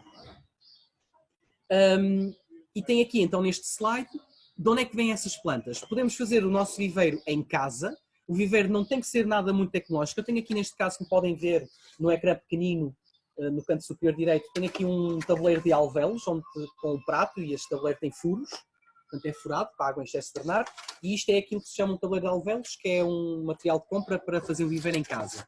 Mas como veem nessa imagem, no canto superior direito, também esses rolos de papel higiênico, que servem igualmente para fazer um viveiro. Aliás, todos os recipientes poderão servir para um viveiro, desde que estejam furados em baixo e que permitam a drenagem da água em excesso. Ou então, comprar as plantas que vêm de um viveiro. Portanto, comprar as chamadas plântulas, que se podem comprar, normalmente compram-se nos mercados, sábado de manhã, quarta de manhã, ou quarta de manhã no mercado de Cascais, sábado de manhã no mercado de Tires, ou também nas lojas da especialidade, nas cooperativas agrícolas, algumas lojas como por exemplo a Cercic, etc. Se calhar num Leroy Merlin, num Aqui ou no Bricomarché poderão não encontrar estas plântulas vindas de um viveiro, mas em todos os outros sítios referidos irão encontrá-las. E pronto, quer seja um viveiro feito em casa, quer sejam plantas de compra que tenham vindo de um viveiro, que neste caso foi feito numa estufa, que faz as mesmas condições de fazer o viveiro em nossa casa, portanto dentro de casa. Podem então transplantar, vou voltar aqui atrás, transplantar essa plântula para o local definitivo, onde ela agora sim já é juvenil e vai resistir melhor a todas as condições do ambiente. Ok, Miguel, estamos a ficar um bocadinho atrasados, se puderes... Então vamos avançar rapidamente. Para além da questão de semear e plantar, é também importante perceber quantos ciclos vamos ter por ano. Vamos ter em princípio 2 ciclos anuais, o ciclo das culturas de outono e inverno e o ciclo das culturas de primavera-verão. As culturas de inverno, portanto, são culturas como a couve, o nabo, a nabiça, a ervilha, e as culturas de primavera-verão normalmente são culturas de fruto, como o tomate, o courgette, o pimento, a berinjela e também o feijão verde. Para além, portanto, ou seja, vocês potencialmente poderão até ter mais do que estes 2 ciclos, mas normalmente fazem-se estes 2 ciclos por ano. Portanto, salvaguardar, e já o último slide aqui do ciclo de vida, que algumas culturas de primavera-verão poderão ser cultivadas no período de outono e inverno se estiverem dentro de casa ou na marquise, se houver aquecimento artificial e luz suficiente. Ou seja, aquilo que são as culturas ditas de primavera-verão que necessitam de calor, se fizermos dentro de casa com aquecimento artificial, mantendo a casa quente, vamos poder tê-las o ano todo. E também se tivermos luz suficiente. Isto é aquilo que acontece, por exemplo, com o tomate. Como é que temos tomate o ano todo? Porque o tomate, no inverno, é produzido numa estufa. É a mesma coisa com vocês. O tomate, que é sazonal de verão, poderá ser produzido no inverno se estiver dentro de casa, porque vocês conseguem manter uma temperatura relativamente elevada. Perguntas? Vamos lá então. Então, sim senhora Miguel, muito obrigado. Podes tirar a apresentação, por favor. Nós temos aqui uma pergunta do nosso ouvinte que, em relação, voltando um bocadinho ao tema de há pouco, diz que tem uma varanda, portanto, muito exposta ao sol, provavelmente deverá ser uma varanda a sul, uma janela, não é uma varanda, é uma janela, e pergunta como é que pode gerir a questão do excesso de sol, como é que isto se gere, porque tendencialmente as plantas acabam por não conseguir resistir a este excesso de sol. Juntamente com isto, e faço já aqui 2 perguntas que podes ir respondendo depois dentro do teu tempo, é a questão de, em ambientes fechados, como é que se consegue garantir que existe o vingamento dos frutos? Okay? Porque, pronto, como sabes, com a ausência de vento, como é que isto pode ser gerido? São as 2 perguntas que estão aqui feitas. Pronto. Eu posso ter dentro de casa, poderá ser à janela ou até possivelmente numa marquise. Digamos, estamos a falar de espaços literalmente fechados que não estão expostos ao ambiente, ao vento, à chuva, etc. Em relação ao excesso de calor, muito cuidado. Se estão de facto numa marquise ou no interior da habitação à janela, então também por cima tanto suscetível ao efeito de estufa, a grandes aumentos de temperatura por estar no interior e haver acumulação de temperaturas elevadas, temos de facto que garantir que o nosso substrato está sempre úmido, ou seja, que temos uma rega suficiente para que as plantas não desidratem. Enquanto as plantas estiverem, portanto, hidratadas, elas não irão morrer com o excesso de calor. Às vezes até uma profundidade de sol, não é? Pode facilitar quanto maior o vaso e o volume. Não é? Claro, vocês nesse caso têm que ter um vaso mais profundo, uma boa camada de uma boa profundidade de camada drenante, portanto de leca, isso também ajuda. Quando o nosso prato, portanto, ou seja, ter mais altura de terra para poder reter mais quantidade de água também por um lado, nunca evitando sempre o encharcamento, mas tendo mais quantidade de substrato, vamos ter mais quantidade de água acumulada. Portanto, todos os truques que encontrem para que mantenham sempre a planta hidratada, ou seja, mantenham sempre o solo, o substrato úmido, será em princípio suficiente para não provocar a desidratação da planta por estar dentro de casa, à janela ou na marquise. Já o caso de não termos o vento, é preciso aqui salvaguardar o seguinte, isto é como tudo, nem água a mais nem água em excesso, também nem vento a mais nem vento a menos. Porquê? O vento é um dos fatores de polinização. A polinização ocorre é auxiliada pelo vento, também é auxiliada pelos insetos polinizadores e por outros tipos de animais que ajudam a transportar as sementes. No caso de uma horta dentro de casa, onde nós queiramos obter o fruto ou a semente, nós temos que, portanto, tem que passar o ciclo da flor e essa flor tem que, portanto, essa flor tem que haver uma fertilização, ou seja, a parte masculina do pólen que está nos estamos tem que chegar até à parte feminina, que é o gineceu. Para isso tem que haver um certo movimento da planta, que é feito pelo vento, que é feito pelo polinizador, que transporta o pólen até à parte feminina. Ou seja, muitas vezes, nessas culturas de fruto ou semente, parte que nós queremos comer, temos que, muitas vezes, não havendo vento, até abanar essas plantas para que o pólen possa cair no gineceu. Muito bem. Eu peço desculpa, temos aqui um ouvinte que já tinha feito uma pergunta e que me passou. Força. Eu vou-te pedir que possas responder, que foi o Joim, que nos pergunta a questão de será que os vidros promovem algum efeito de lupa que queimam, ajudam ainda a promover mais algum escaldão ou a queimar? Não, apenas não. A nível de efeito lupa, não. O efeito lupa é diferente. As gotículas que são convexas, estou a dizer bem, ou côncavas. As gotículas são côncavas que fazem efeito lupa. O vidro não vai haver esse problema. Então, se for um vidro fosco, ainda menos. O que acontece portanto, numa horta à janela ou na marquise é o grande aumento de temperatura devido ao efeito de estufa. E estamos a falar de temperatura, não estamos a falar de queimadura por sol direto. Portanto, não confundam. Um vidro de casa não tem efeito de lupa, senão nos estorricávamos todos. Portanto, um vidro de casa tem... Portanto, se for fosco, até controla o excesso de luz entrar. Se for um vidro translúcido, que é preferível, permite maior entrada da luz. O que pode acontecer é o aumento da temperatura por efeito de estufa. E aí temos que controlar a questão da hidratação da planta. Se tivermos já temperaturas... Exatamente. Mas não me preocupava com o efeito lupa, isso não acontece. Dos 40 graus, ou começamos a entrar em temperaturas... Pronto, insuportáveis para qualquer ser vivo, não é? Sejam plantas, homens... Claro. E também é importante, e vocês veem isso nas estufas, já agora também, ainda bem que estamos a falar disto, só para deixar tal como nas estufas, também muitas vezes nas marquises existem umas janelas em cima. Portanto, e nas estufas também. As estufas muitas vezes no verão têm uma parte em cima que abre e fecha e que permite a circulação do ar.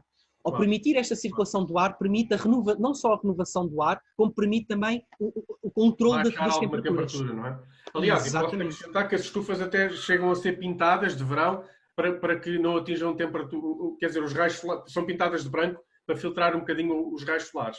Sim, é só acrescentar isso, é que a temperaturas acima dos 32 graus as plantas começam a entrar em situações que começam a gerir stresses e a falta de água. Mas essencialmente é o que tu disseste, é garantir ao máximo hidratação. Portanto, a planta hidratada resistirá naturalmente até a situações muito extremadas a temperaturas bastante elevadas. Aliás, isso vê-se nos campos. Nós se observarmos os campos no Ribatejo e no Alentejo, nós vemos culturas hortícolas em temperaturas extremas, mas que se resistem. Porquê? Porque estão bastante hidratadas e não lhes falta água. Passando aqui, se calhar vamos avançando. Temos aqui algumas perguntas que fogem um bocadinho aqui ao tema. Portanto, perguntas como associações, como localização de plantas, são importantes as plantas, como controlar insetos. Nós hoje não nos vamos centrar nisso. Neste ciclo de workshops vamos ter hipótese de tentar tocar nesses vários temas. Já nos perguntaram aqui também sobre compostagem. Só explicar que esses temas vão ser esclarecidos ao longo dos outros workshops. Hoje, 1h30 não chega. 1h30 não chega para tudo. Não chega. E, portanto, Miguel, pedia-te que avançasses, por favor. Certo.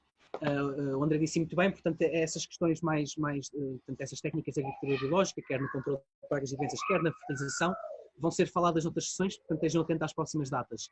Seguindo aqui o nosso, digamos, modelo base e muito básico de ter morte em casa, faltam-nos apenas dois temas. A nutrição das plantas, portanto, temos agora então na fertilização e depois a questão da rega. Já estávamos também a tocar nelas, por isso, se calhar até avançávamos as duas e deixávamos as perguntas para o fim, antes da parte prática. No que toca à nutrição das plantas, é preciso perceber que na natureza o que acontece é que a matéria orgânica é decomposta lentamente por seres vivos e micro-organismos em nutrientes minerais. Nutrientes minerais esses que se dissolvem na água e depois são absorvidos pelas raízes das plantas. E dentro dos vários, digamos, nutrientes essenciais para as plantas, temos aqui os 3 macronutrientes principais: o azoto, o fósforo e o potássio. E estamos a falar deles porque muitas vezes vão ler no rótulo dos fertilizantes a quantidade ou a proporção ou a percentagem de NPK que existe nesse fertilizante. Daí eu queria-vos mostrar aqui o azoto, fósforo e potássio como os macronutrientes principais. Portanto, não falando aqui muito sobre a questão sobre a decomposição, e também não vamos falar muito sobre compostagem, nós, consoante o substrato que nós adquirimos inicialmente, poderemos ter que fertilizar mais ou menos. Porque um substrato, mais uma vez, é a estrutura física onde, tal como o solo, onde crescem as plantas. Seja um solo, seja um substrato, ele pode ter maior ou menor carga de matéria orgânica. Matéria orgânica é essa que depois se decompõe e liberta lentamente esses nutrientes minerais. Portanto, nós podemos fertilizar o nosso substrato consoante tenha menor ou menor porcentagem de matéria orgânica. Portanto, se tiver pouca, teremos então que o fertilizar com um composto. Composto esse que pode ser de compra ou pode ser obtido através da compostagem, eventualmente doméstica. Falamos mais tarde sobre isso, mas pronto, a compostagem não é fácil. Podem também comprar um composto de compra ou com já os chamados adubos orgânicos, também de compra, estes garantidamente de compra, e se calhar até mais difíceis de arranjar muitas vezes do que um composto, e qualquer um deles, serão em quantidades diferentes, poderá ser o suficiente para fertilizar a nossa solo ou substrato e ajudar a contribuir para o crescimento das plantas. Já agora, existem vários compostos e mesmo adubos, podem comprar mais uma vez em todas aquelas lojas da especialidade, o Ramerlin, o Aqui, o Bricomarché, as Tocas do Verde, as Cersicas e todo esse tipo de lojas. Claro que, já agora, quando compram um fertilizante orgânico, seja ele qual for, o ideal é que ele dissesse aprovado em agricultura biológica ou, melhor ainda, ter o selo da agricultura biológica, que é aquele símbolo retangular verde, tem uma folha desenhada por estrelas. Se não disser que é aprovado em agricultura biológica ou não tiver o selo, terão de perceber se a origem dos materiais desse composto, desse adubo orgânico, são de facto orgânicas, ou seja, se não é um fertilizante inorgânico. Normalmente são umas bolinhas azuis.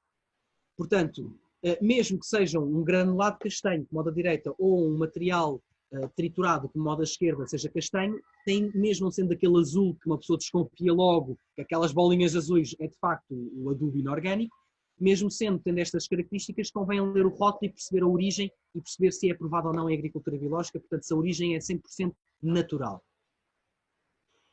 E devemos, está aqui um exemplo de aplicação a nível de frequência, estamos a perguntar-nos quando devemos aplicar. Vamos supor que é um solo pobre e um substrato pobre. Poderemos então fertilizar 2 vezes para as culturas de primavera-verão e 2 vezes para as culturas de outono e inverno. Quer numa, quer na outra, fertilizamos uma vez quando plantamos e fertilizamos novamente um mês ou um mês e meio depois de plantar. O que significa que fertilizamos 4 vezes por ano. Já agora, fertilizamos quando se planta e um mês depois. Fertilizar é aplicar o fertilizante por cima, seja o granulado, seja o triturado, fertilizamos sempre por cima. Para quê? Para os nutrientes poderem descer lentamente e alimentar as raízes das plantas. Quando nós enterramos um fertilizante, estamos a alimentar as camadas inferiores do substrato.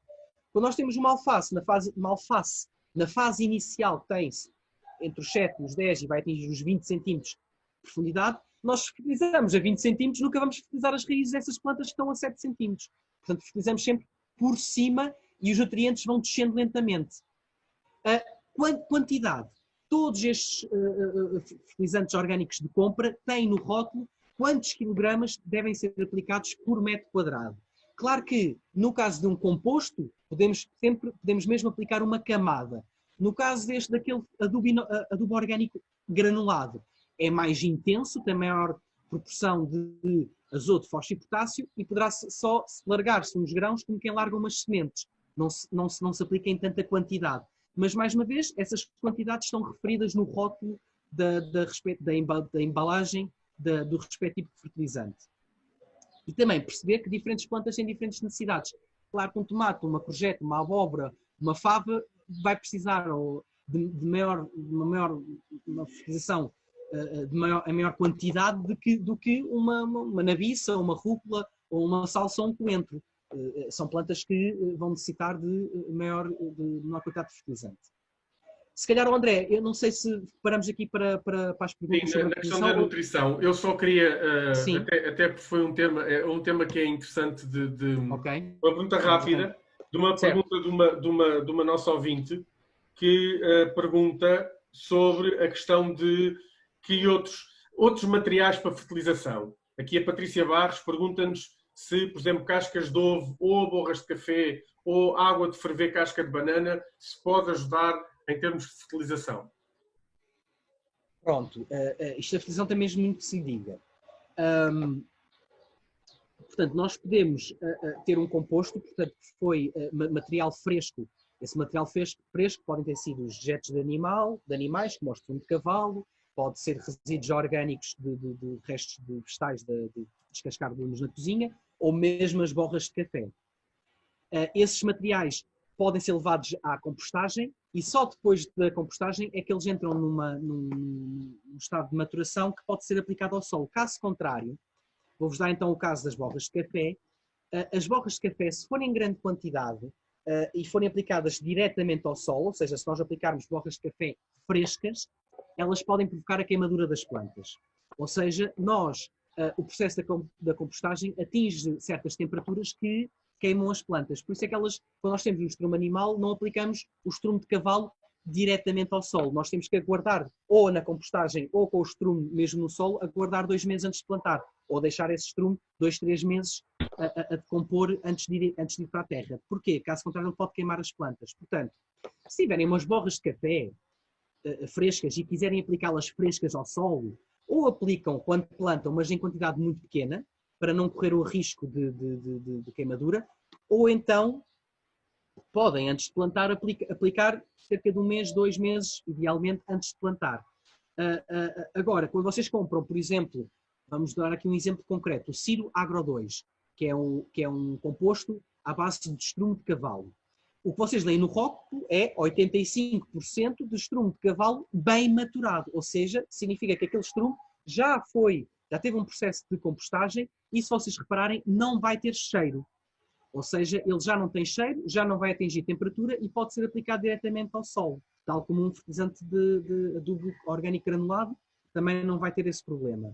Portanto, ou compram um estrumo orgânico, um fertilizante orgânico já de resíduos, mas bem maturados, ou então, se os querem colocar, vou-vos dar um exemplo, eu também coloquei um resíduo fresco. Eu cortei favas, eu descasquei umas favas, cortei as favas, triturei-as em bocadinhos pequeninos e espalhei na horta. Ela está de tal forma espalhada que vai decompor naturalmente no meu substrato e no futuro irá alimentar as plantas com os nutrientes. Mas, se eu tivesse grande quantidade, mesmo numa camada, ela iria com certeza queimar a zona inferior do caldo da planta. Portanto, okay. Muito bem. Temos que avançar, Miguel. Temos que avançar, força. Não. Falaram do líquido, por exemplo. No líquido foi de limão? Não. O que é que era? Não. Falaram aqui de água de De cozer bananas. Portanto, a questão da banana... Pode. Tudo que sejam... Mas... Sim. E mesmo a casca de ovo também tem uma composição muito lenta. Também tem cálcio. Pronto, vai demorar muito tempo até libertar o cálcio, mas também é benéfica. Portanto, tudo que sejam resíduos orgânicos que encontrem podem aplicar diretamente, desde que não sejam em grandes quantidades. Ou então fazem compostagem e depois podem então aplicar uma boa quantidade. Força, vamos avançar. As perguntas sucedem-se em relação a isso. Aqui o Jorge Duarte a perguntar da relva, a Cátia Guerreiro a perguntar de usar cascas de legume para a fertilização. E isto são tudo temas da compostagem. Portanto, eu acho que deixava isto para o tema da compostagem e passávamos aqui um bocadinho à frente desta parte. Segue, Miguel. Certo. Então estamos quase, depois, se houver, até se nos sobrar tempo, podemos voltar a abordar e refrescar aqui a questão da fertilização e eventualmente tocar na compostagem. Vamos ver se nos sobra tempo. Para finalizar, falta só falar da questão da rega. Ou seja, e de facto é pouco extensa esta a parte da rega. O que é importante? Acima de tudo, e como podem ver aí logo na primeira frase, o essencial é manter o solo e substrato úmido. Ou seja, mantê-lo úmido, evitando o encharcamento esse que provoca a asfixia das raízes das plantas. E já falámos destas duas questões, agora falta falar que aplicar água tem que se evitar ao máximo molhar as folhas das plantas. E aqui há até uma brincadeira que costumo fazer nestes workshops, que é as pessoas em casa, está muito calor, estou aqui na marquise, está muito calor, vou então aqui borrifar um bocadinho de água na planta, que ela está cheia de calor e precisa de refrescar. Erro.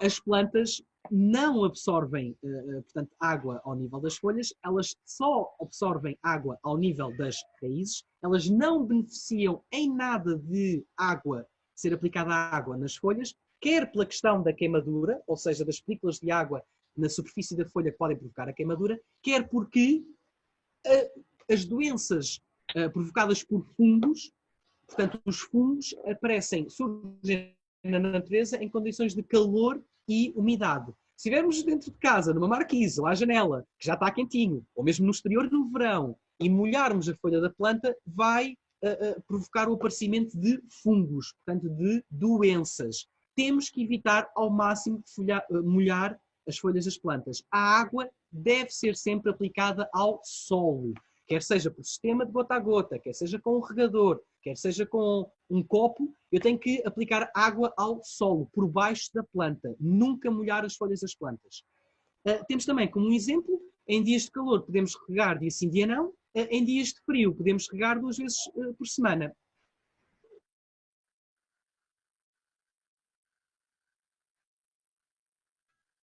Miguel? Miguel, estás aí? Acho que te perdemos, Miguel. Não sei o que se terá passado, deve estar a voltar e fazer tudo para voltar.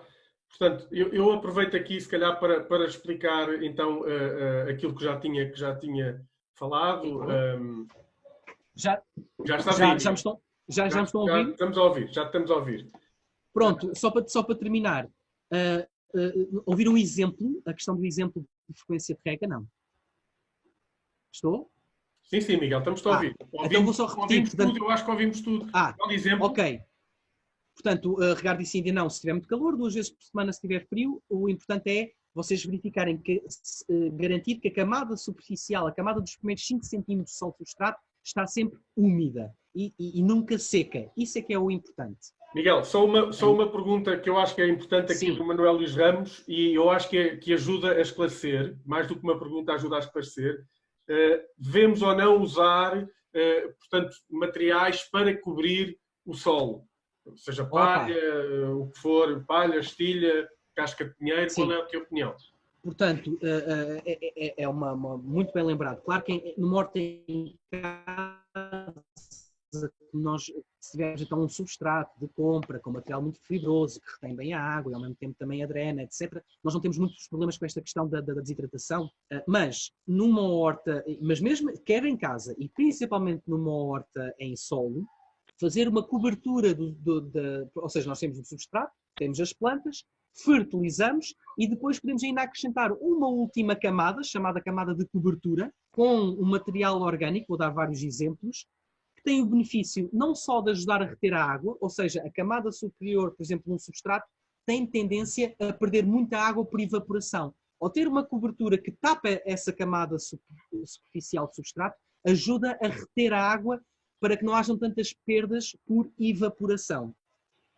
Esse tipo de camada pode ser feito por casca. Eu tenho aqui mais de horta em casa, mais de jardim, mais para ornamentais, que é a casca de pinheiro. Mas poderão fazer essa cobertura com serradura de madeira não tratada, caruma, folhas secas trituradas, palha, estilha. Estamos a falar de materiais orgânicos ricos em carbono, chamados os castanhos ou secos, materiais esses portanto, não são muito finos, mas também não são muito grosseiros, têm uma granometria intermédia, e esse tipo de materiais em cobertura na camada superficial do solo não só ajuda a reter a água, também retém nutrientes, também ajuda a controlar as ervas infestantes, o crescimento das ervas infestantes, e também contribui, portanto, para a retenção de água nutriente, controle de ervas daninhas e proteção de água, principalmente para uma horta que esteja no exterior, proteção do solo contra o impacto das gotas de chuva, que muitas vezes contribuem para a compactação do solo. Portanto, ter uma cobertura ajuda também, acima de tudo, a proteger o nosso solo ou substrato. Muito bem.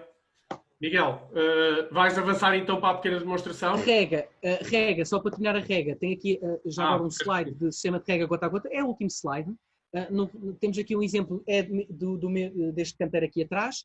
Eu tenho um sistema de gota a gota, eu tenho ali na parede do edifício virado aqui para o pátio, tenho uma torneira. Na torneira conectei um sistema de gota a gota que adquiri numa superfície comercial como o Leroy Merlin, aqui, etc.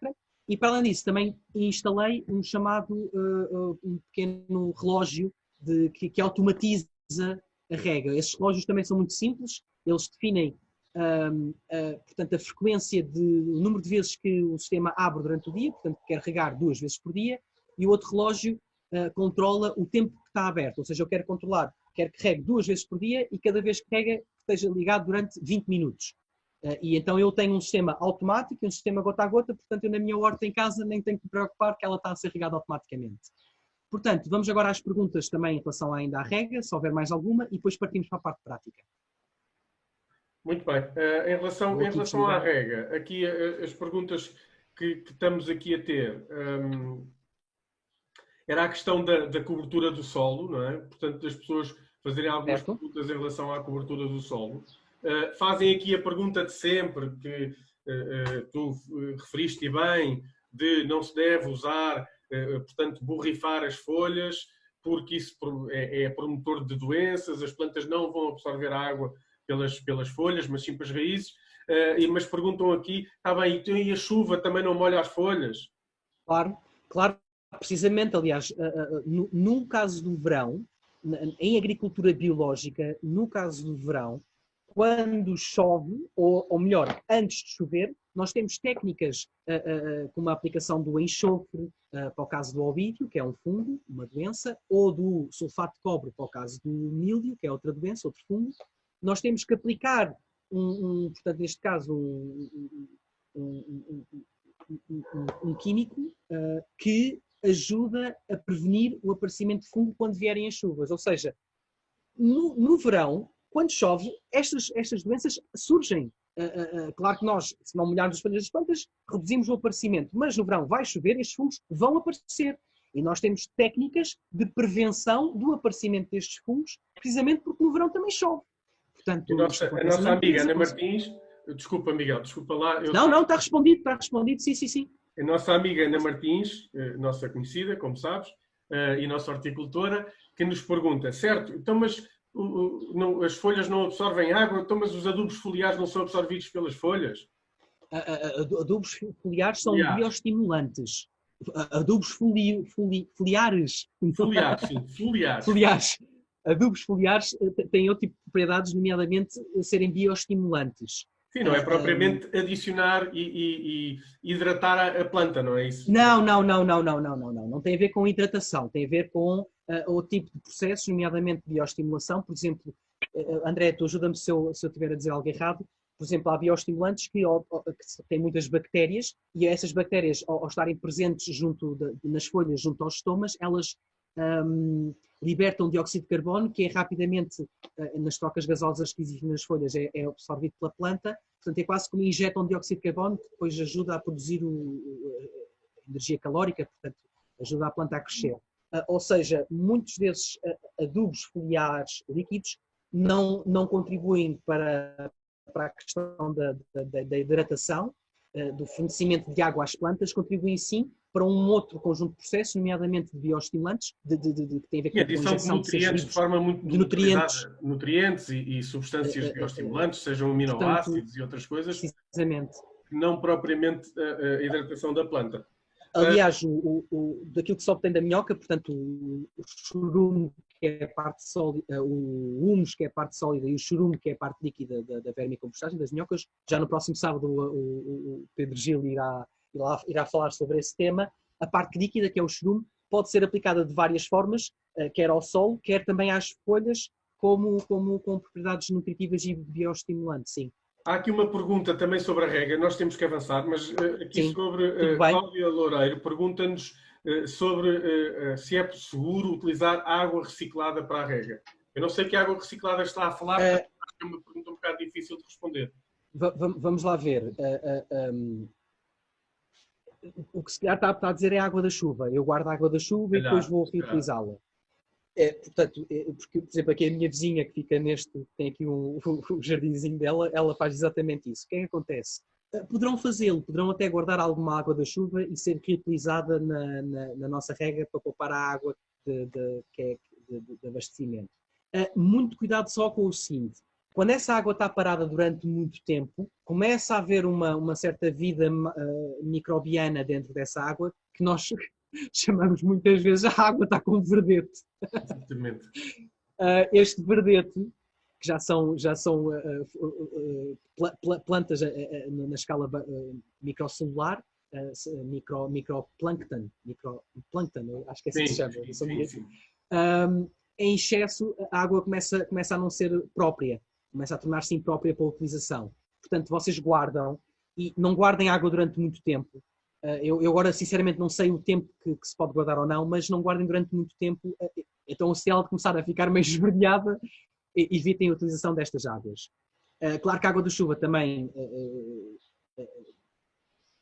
quer dizer, enfim, fala-se hoje em dia de chuvas ácidas, etc., mas, em princípio, não há problema nenhum em usarem a água da chuva. Eu acho que não vejo problema com isso. Mais perguntas? Ok. Não, eu acho que continuava aqui. Temos aqui uma pergunta de utilização. Eu não estou a ver a imagem que estão aqui a propor, mas eu presumo que seja daqueles pipos que se põem por baixo das garrafas de 1,5 litro para que vão libertando a água lentamente. Estás a ver o que é? Se conhece esse sistema?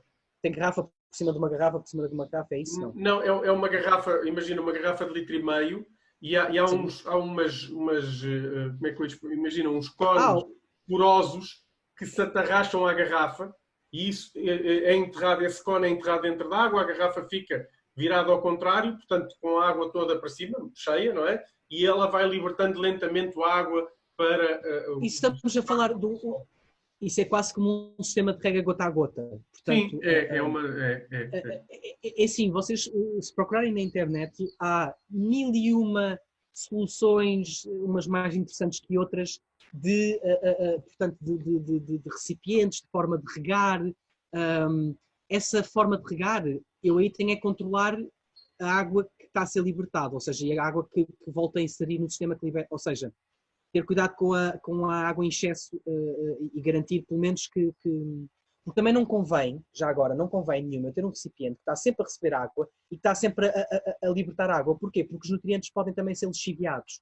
O ideal é aplicar água e quando ela começa a estar em excesso, eu cessar o fornecimento de água. Para quê? Para também não lixiviar os nutrientes. Eu não quero estar um sistema que esteja sempre a passar água no meu substrato e essa água esteja sempre, digamos, ou essa água regressa, ou há um sistema circular em que essa água regressa, então aí sim os nutrientes que são perdidos pela diluição na água regressarem ao substrato. Caso essa água seja perdida, também não é benéfico estar sempre a aplicar água. Tenho visto inclusive sistemas que são de ter um recipiente de água não é uma corda, é aquele material que se usa nas lamparinas. Sim. Não sei Vais qual é o tocar no nome. ponto que eu te queria pedir para tu tocares, que é a questão Se da calhar, que é... capilaridade da água e da rega por capilaridade. Pronto, e acho que é um tema interessantíssimo e é o workshop ideal para falar nesse tema. Há vários temas, agora vou falar da capilaridade através desse cordel, que é, eu posso ter o meu recipiente, o meu vaso com substrato e com a planta, e posso ter um recipiente à parte com esse cordel. O que é que acontece?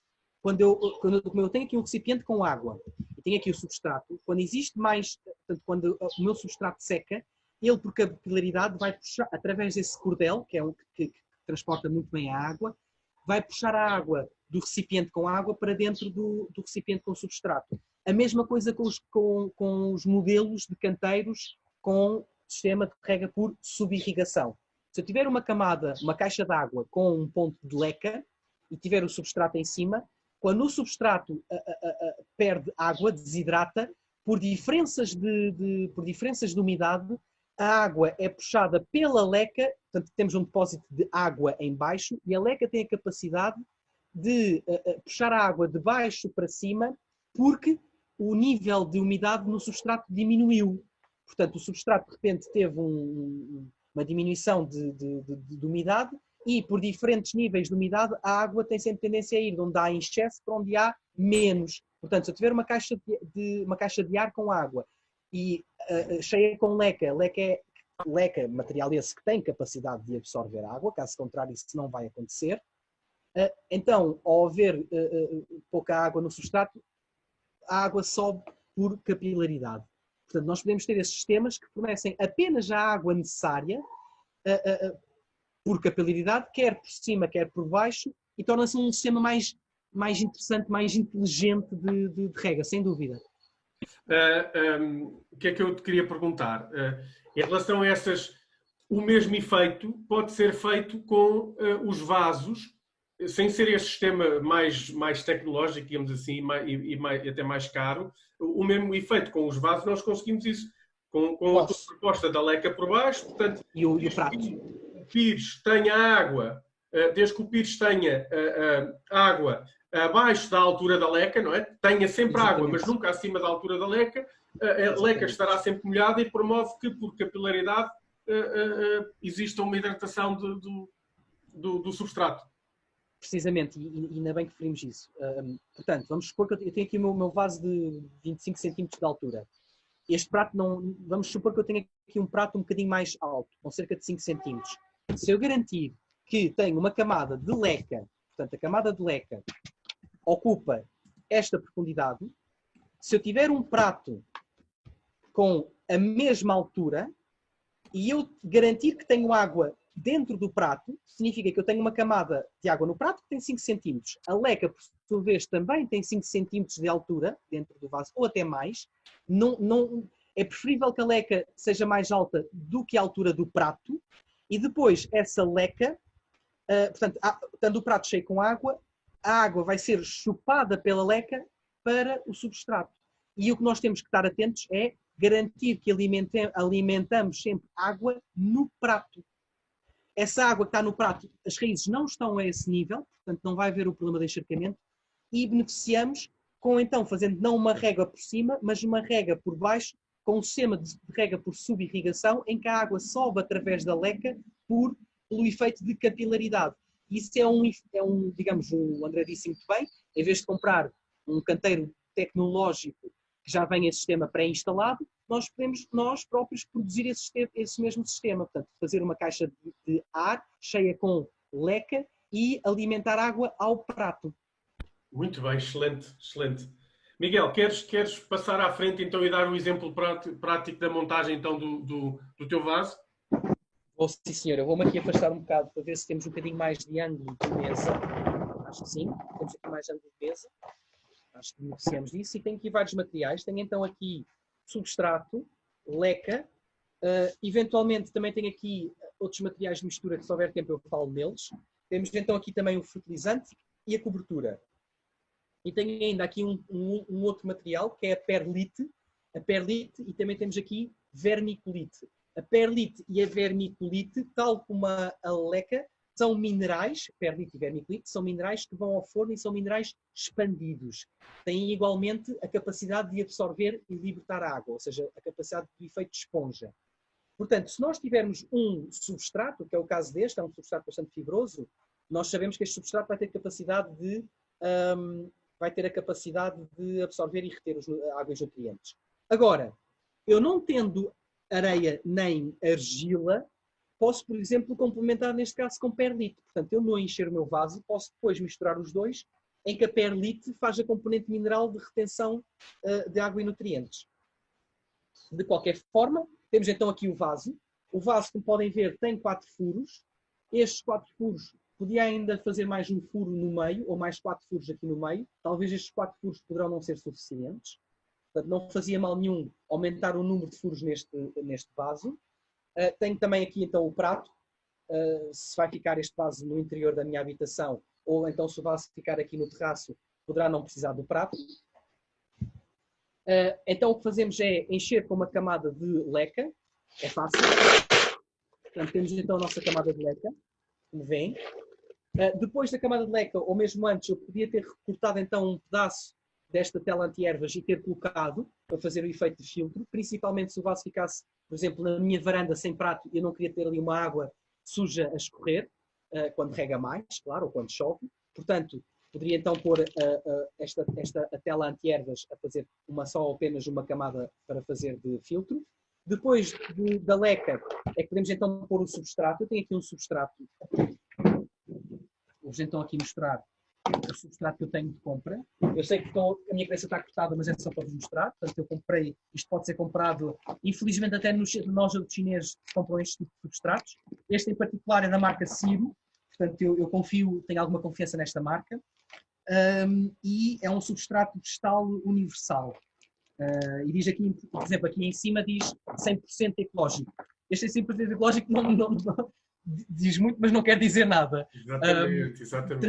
Transmite-me alguma confiança de, em princípio, os materiais que deram origem, são os materiais que compõem o substrato, têm origem natural.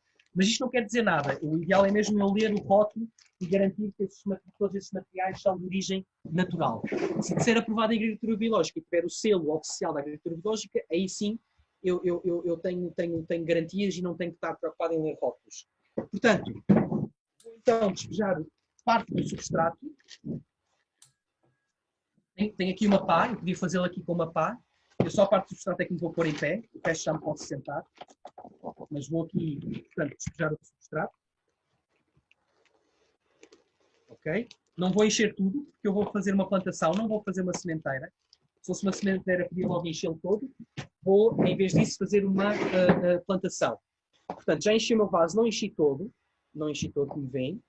Depois, tenho então aqui uma planta. Esta planta é uma planta de tomate. Neste caso, ela foi feita num viveiro. Eu próprio fiz o viveiro aqui na minha casa. Normalmente convém sempre, quando transplantamos, levar um pouco de terra atrás que está agarrada às raízes. Nunca, digamos, mesmo quando compramos na feira, vem sempre com um torrão, essa plântula. Portanto, nós não devemos chuncalhar e perder esse torrão. Nós devemos transplantar a planta jovem com o máximo de terra possível à volta da raiz. E é exatamente isso que vamos fazer. Eu vou-me voltar a pôr em pé, só para vos mostrar. Portanto, já agora, também muito importante, os substratos, muitas vezes, como são muito fibrosos, eles vêm até demasiado arejados. Um substrato deve até ser ligeiramente compactado. Eu sei que eu estou a pôr aqui as minhas mãos e estou a compactar ligeiramente este substrato. Portanto, vamos então transplantar. Eu tenho então aqui o meu tomateiro com terra, como vem, e vou colocá-lo. Muito importante, enterrar, se este vai ser o meu nível do vaso, temos que enterrar a planta, não apenas a parte do torrão, mas enterrá-la toda até à primeira folha. Ou seja, eu vou enterrar bastante aqui a minha planta de tomate. Portanto, enterrar até à primeira folha, ou seja, uma alface tem as folhas que partem do torrão, eu enterro só o torrão. No caso de um tomate, um pepino e de um pimento, vem o torrão, vem uma parte de caule e só a seguir é que vêm as folhas. Eu enterro tudo dentro do solo ou substrato. Ou seja, enterre sempre até à primeira folha, mesmo que isso implique enterrar parte do caule. Ok, já pus na altura correta, vou encher com mais substrato. Acabar de encher agora o que faltava, até cá acima. Ok, já está. Portanto, temos então aqui a nossa planta. E bem, eu já vos vou mostrar. Voltar a fazer pressão, a comprimir aqui o substrato para aconchegar as raízes, para que as raízes fiquem aconchegadas ao substrato. Portanto, veem então aqui a nossa planta. Eu plantei até a primeira folha. A primeira folha é esta aqui. Entretanto, já partiu, não faz mal. Aliás, ficou enterrada. Portanto, tem aqui até à primeira folha. Portanto, eu enterrei toda a planta. E já agora posso-vos mostrar numa planta que também tenho aqui roteiro o que é que isto significa. Estão a ver aqui esta planta à vossa frente. Portanto, ela tem aqui as raízes, tem aqui as folhas e eu vou enterrar até onde? Vou enterrar isto tudo. Portanto, daqui para baixo fica tudo enterrado, só fica na parte de fora esta parte. Portanto, depois de plantar aqui a nossa planta, o que é que falta então? Já fizemos a camada de leca e a camada de substrato. Falta o quê? Falta o fertilizante. O fertilizante que eu tenho, tem aqui o fertilizante, é humus de minhoca. Portanto, é a parte sólida dos dejetos da minhoca. O humus de minhoca é considerado, não é considerado um adubo orgânico, é considerado um composto. Portanto, tem, claro, presente azoto, fósforo e potássio, mas não nas mesmas quantidades que o adubo. Portanto, eu vou pôr um bocadinho de quantidade, vou pôr mesmo uma camada. Portanto, eu vou pegar e vou aplicar numa camada superficial de cerca de 1 centímetro. Portanto, já apliquei o humus. Infelizmente, já gastei todo o fertilizante orgânico granulado que tinha para vos mostrar. Aqui na horta, cá atrás, é onde está o fertilizante orgânico granulado, eu não tenho cá para vos mostrar. Mas depois, então, de termos plantar, temos a nossa camada de humus de minhoca, que é o nosso fertilizante orgânico, neste caso, e podemos a seguir, com, por exemplo, casca de pinheiro, fazer a nossa camada de cobertura, de proteção de solo e retenção de água e nutrientes. Portanto, cá está. Até fica um vaso bonito, com a casca de pinheiro aqui em cima. E cá está. Temos então a nossa planta de tomate, ainda jovem, é pequenina para o vaso que temos. Mesmo assim, este vaso não tem a profundidade aconselhada para a planta do tomate. Este vaso tem cerca de 25, 30 centímetros e a planta de tomate precisará de 40. Portanto, mesmo assim, iríamos necessitar de um vaso até mais profundo do que este. Não necessariamente mais largo, mas mais profundo. E temos então aqui todas as camadas, incluindo a de cobertura. Depois, por fim, e muito importante, é a rega inicial. Eu agora vou cometer aqui um erro, vou aqui molhar a folha da planta. O que é que acontece? Neste momento o meu substrato está úmido, peço desculpa, está seco. Ou seja, nós para iniciar o processo de água suficiente temos que umedecer todo este substrato que está seco. E para isso não chega só a pôr aqui um pratinho e encher. Este processo de rega por subirrigação e do transporte da água por capilaridade só funciona quando o substrato está totalmente umedecido. Quando o substrato está seco, ele não tem esta capacidade. Portanto, vamos regar, neste caso, por cima. Vamos mesmo molhar a folha da planta e tudo. Eu vou fazer isto fora da mesa. Estão a ver? Excelente, excelente, excelente. Portanto, reparem, ele agora a água está toda cá em cima. Eu vou pôr um prato para vocês verem que a minha rega neste momento vai ser abundante e estou a regar por cima todo o substrato que é para umedecê-lo. Olhem, e entretanto, estão a ver? Estão a ver aqui, não sei se... estão a ver aqui a pingar. Portanto, já entrei no ponto máximo. Em princípio, já não... Eu disse isto, mas o substrato já estava úmido. Mas vocês provavelmente vão arrancar com um substrato totalmente desidratado. E vão ter que aplicar muito mais água do que aquela que eu apliquei. Eu apliquei a suficiente para começar a perceber que, ok, olha, já está a diminuir o número de gotas. Portanto, quando é que está bem regado? É quando é que está no ponto ótimo de umidade? É quando já não pinga. Ele neste momento ainda está a libertar a água que está em excesso. Caso contrário, ele já não pingava, não é? Pronto. E basicamente é isto. Isto é uma forma muito simples, não foi complicado. Se não tivesse tido uma planta, tinha que ter posto uma semente. E já agora, para terminar, salvaguardar o seguinte. Se eu, eventualmente, em vez de ter feito uma plantação, um transplante, tivesse feito uma sementeira e tivesse posto sementes de tomate, eu iria pôr quantas sementes? Eu aqui só quero uma planta de tomate. Aqui não cabem 2 plantas de tomate, só cabe uma. Portanto, só iria pôr uma semente. Eventualmente, podemos pôr 2 ou 3 sementes para aumentar a probabilidade de obter planta. Ou seja, vamos supor que das 3 sementes há uma que não germina. Se não germinou, tudo bem, não germinou. Havia lá 2 ainda sementes e germinaram as 2 sementes. Olha, boa, das 3 que eu pus, germinaram 2. Então, há uma que eu tenho que retirar, porque está a mais, essa planta está em excesso, é chamada amonda, retirar a cultura, a segunda planta que germinou e deixar lá ficar só uma planta. Portanto, é muito importante, quando fazem uma sementeira, poderem até pôr sementes a mais, mas depois eliminar as plantas que estão em excesso. Porque nós queremos sempre garantir que a nossa planta de tomate tem espaço suficiente para crescer. Se tiver 2 plantas de tomate uma junto à outra, elas vão se atropelar e vão competir e gastar os seus recursos energéticos em competição e não em produção, neste caso, do fruto, que é o que nós queremos. Ou então fazer uma sementeira num alfobre, não é? Num viveiro, portanto, naquelas placas que tu mostraste, e portanto isso fica logo evitado e garante-se que só fica uma planta por alvéolo. Miguel, temos que avançar. Já vamos com mais de 1h30 de é? que era o que tínhamos indicado, mas era importante tu passares os nossos últimos slides. É verdade, das próximas. Que era para fazermos aqui o remate. Ora, componente prática. Depois, antes de irmos, André, tens aqui os próximos temas, mas antes disso temos aqui para tu poderes rematar fazeres aqui a despedida. Pronto, então eu vou rematar. Antes de mais, dar-te os parabéns, Miguel. Acho que correu muito bem. Acho que estamos todos de parabéns e principalmente tu, que acho que estiveste excelente e ainda bem que o conseguimos fazer. Depois de um início atribulado, que vocês não imaginam, o stress inicial, que não estava a ser possível colocar este formato online, por algum motivo as plataformas não estavam a comunicar. Depois lá conseguimos, aqui por interpostas pessoas, pôr isto a funcionar e foi a nossa colega Inês Valente que conseguiu pôr isto online.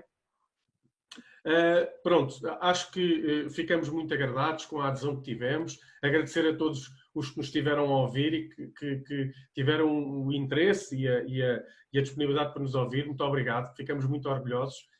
E falo isto em nome de toda a equipa, minha, do Miguel, da Inês Valente, do Pedro Gil, da Teresa Plágio, que não estão aqui online.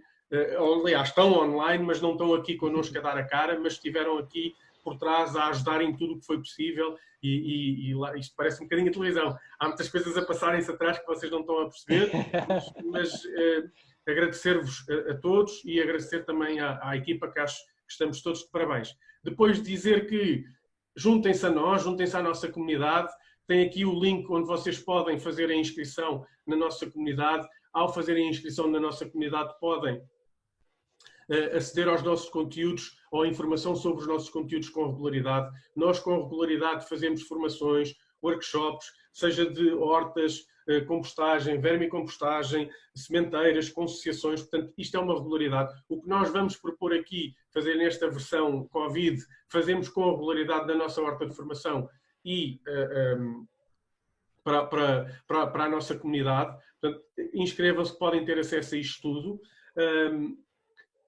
E podem também, e esta formação vai ficar disponível no Quer Aprender, vai estar disponível online, vai estar disponível, portanto, o próprio vídeo, e nós vamos preparar conteúdos, não é propriamente a apresentação, mas vamos preparar esta informação de outra forma para ficar disponível no Quer Aprender. Portanto, será disponibilizada assim que conseguirmos, online, ou isto é, o vídeo estará disponível no Facebook e estará disponível também no nosso Facebook. Portanto, então, Miguel, podes passar para o próximo slide, por favor? Então, próximos temas. Esperamos por vocês dia 18 de abril, próximo sábado, 11 da manhã. Espero que às 11 em ponto e não às 11h10 ou 12 como conseguimos fazer online. Espero que às 11 em ponto, com o nosso colega Pedro Gil e moderado pela nossa colega Inês Valente. Até sábado. Obrigado a todos. Obrigado.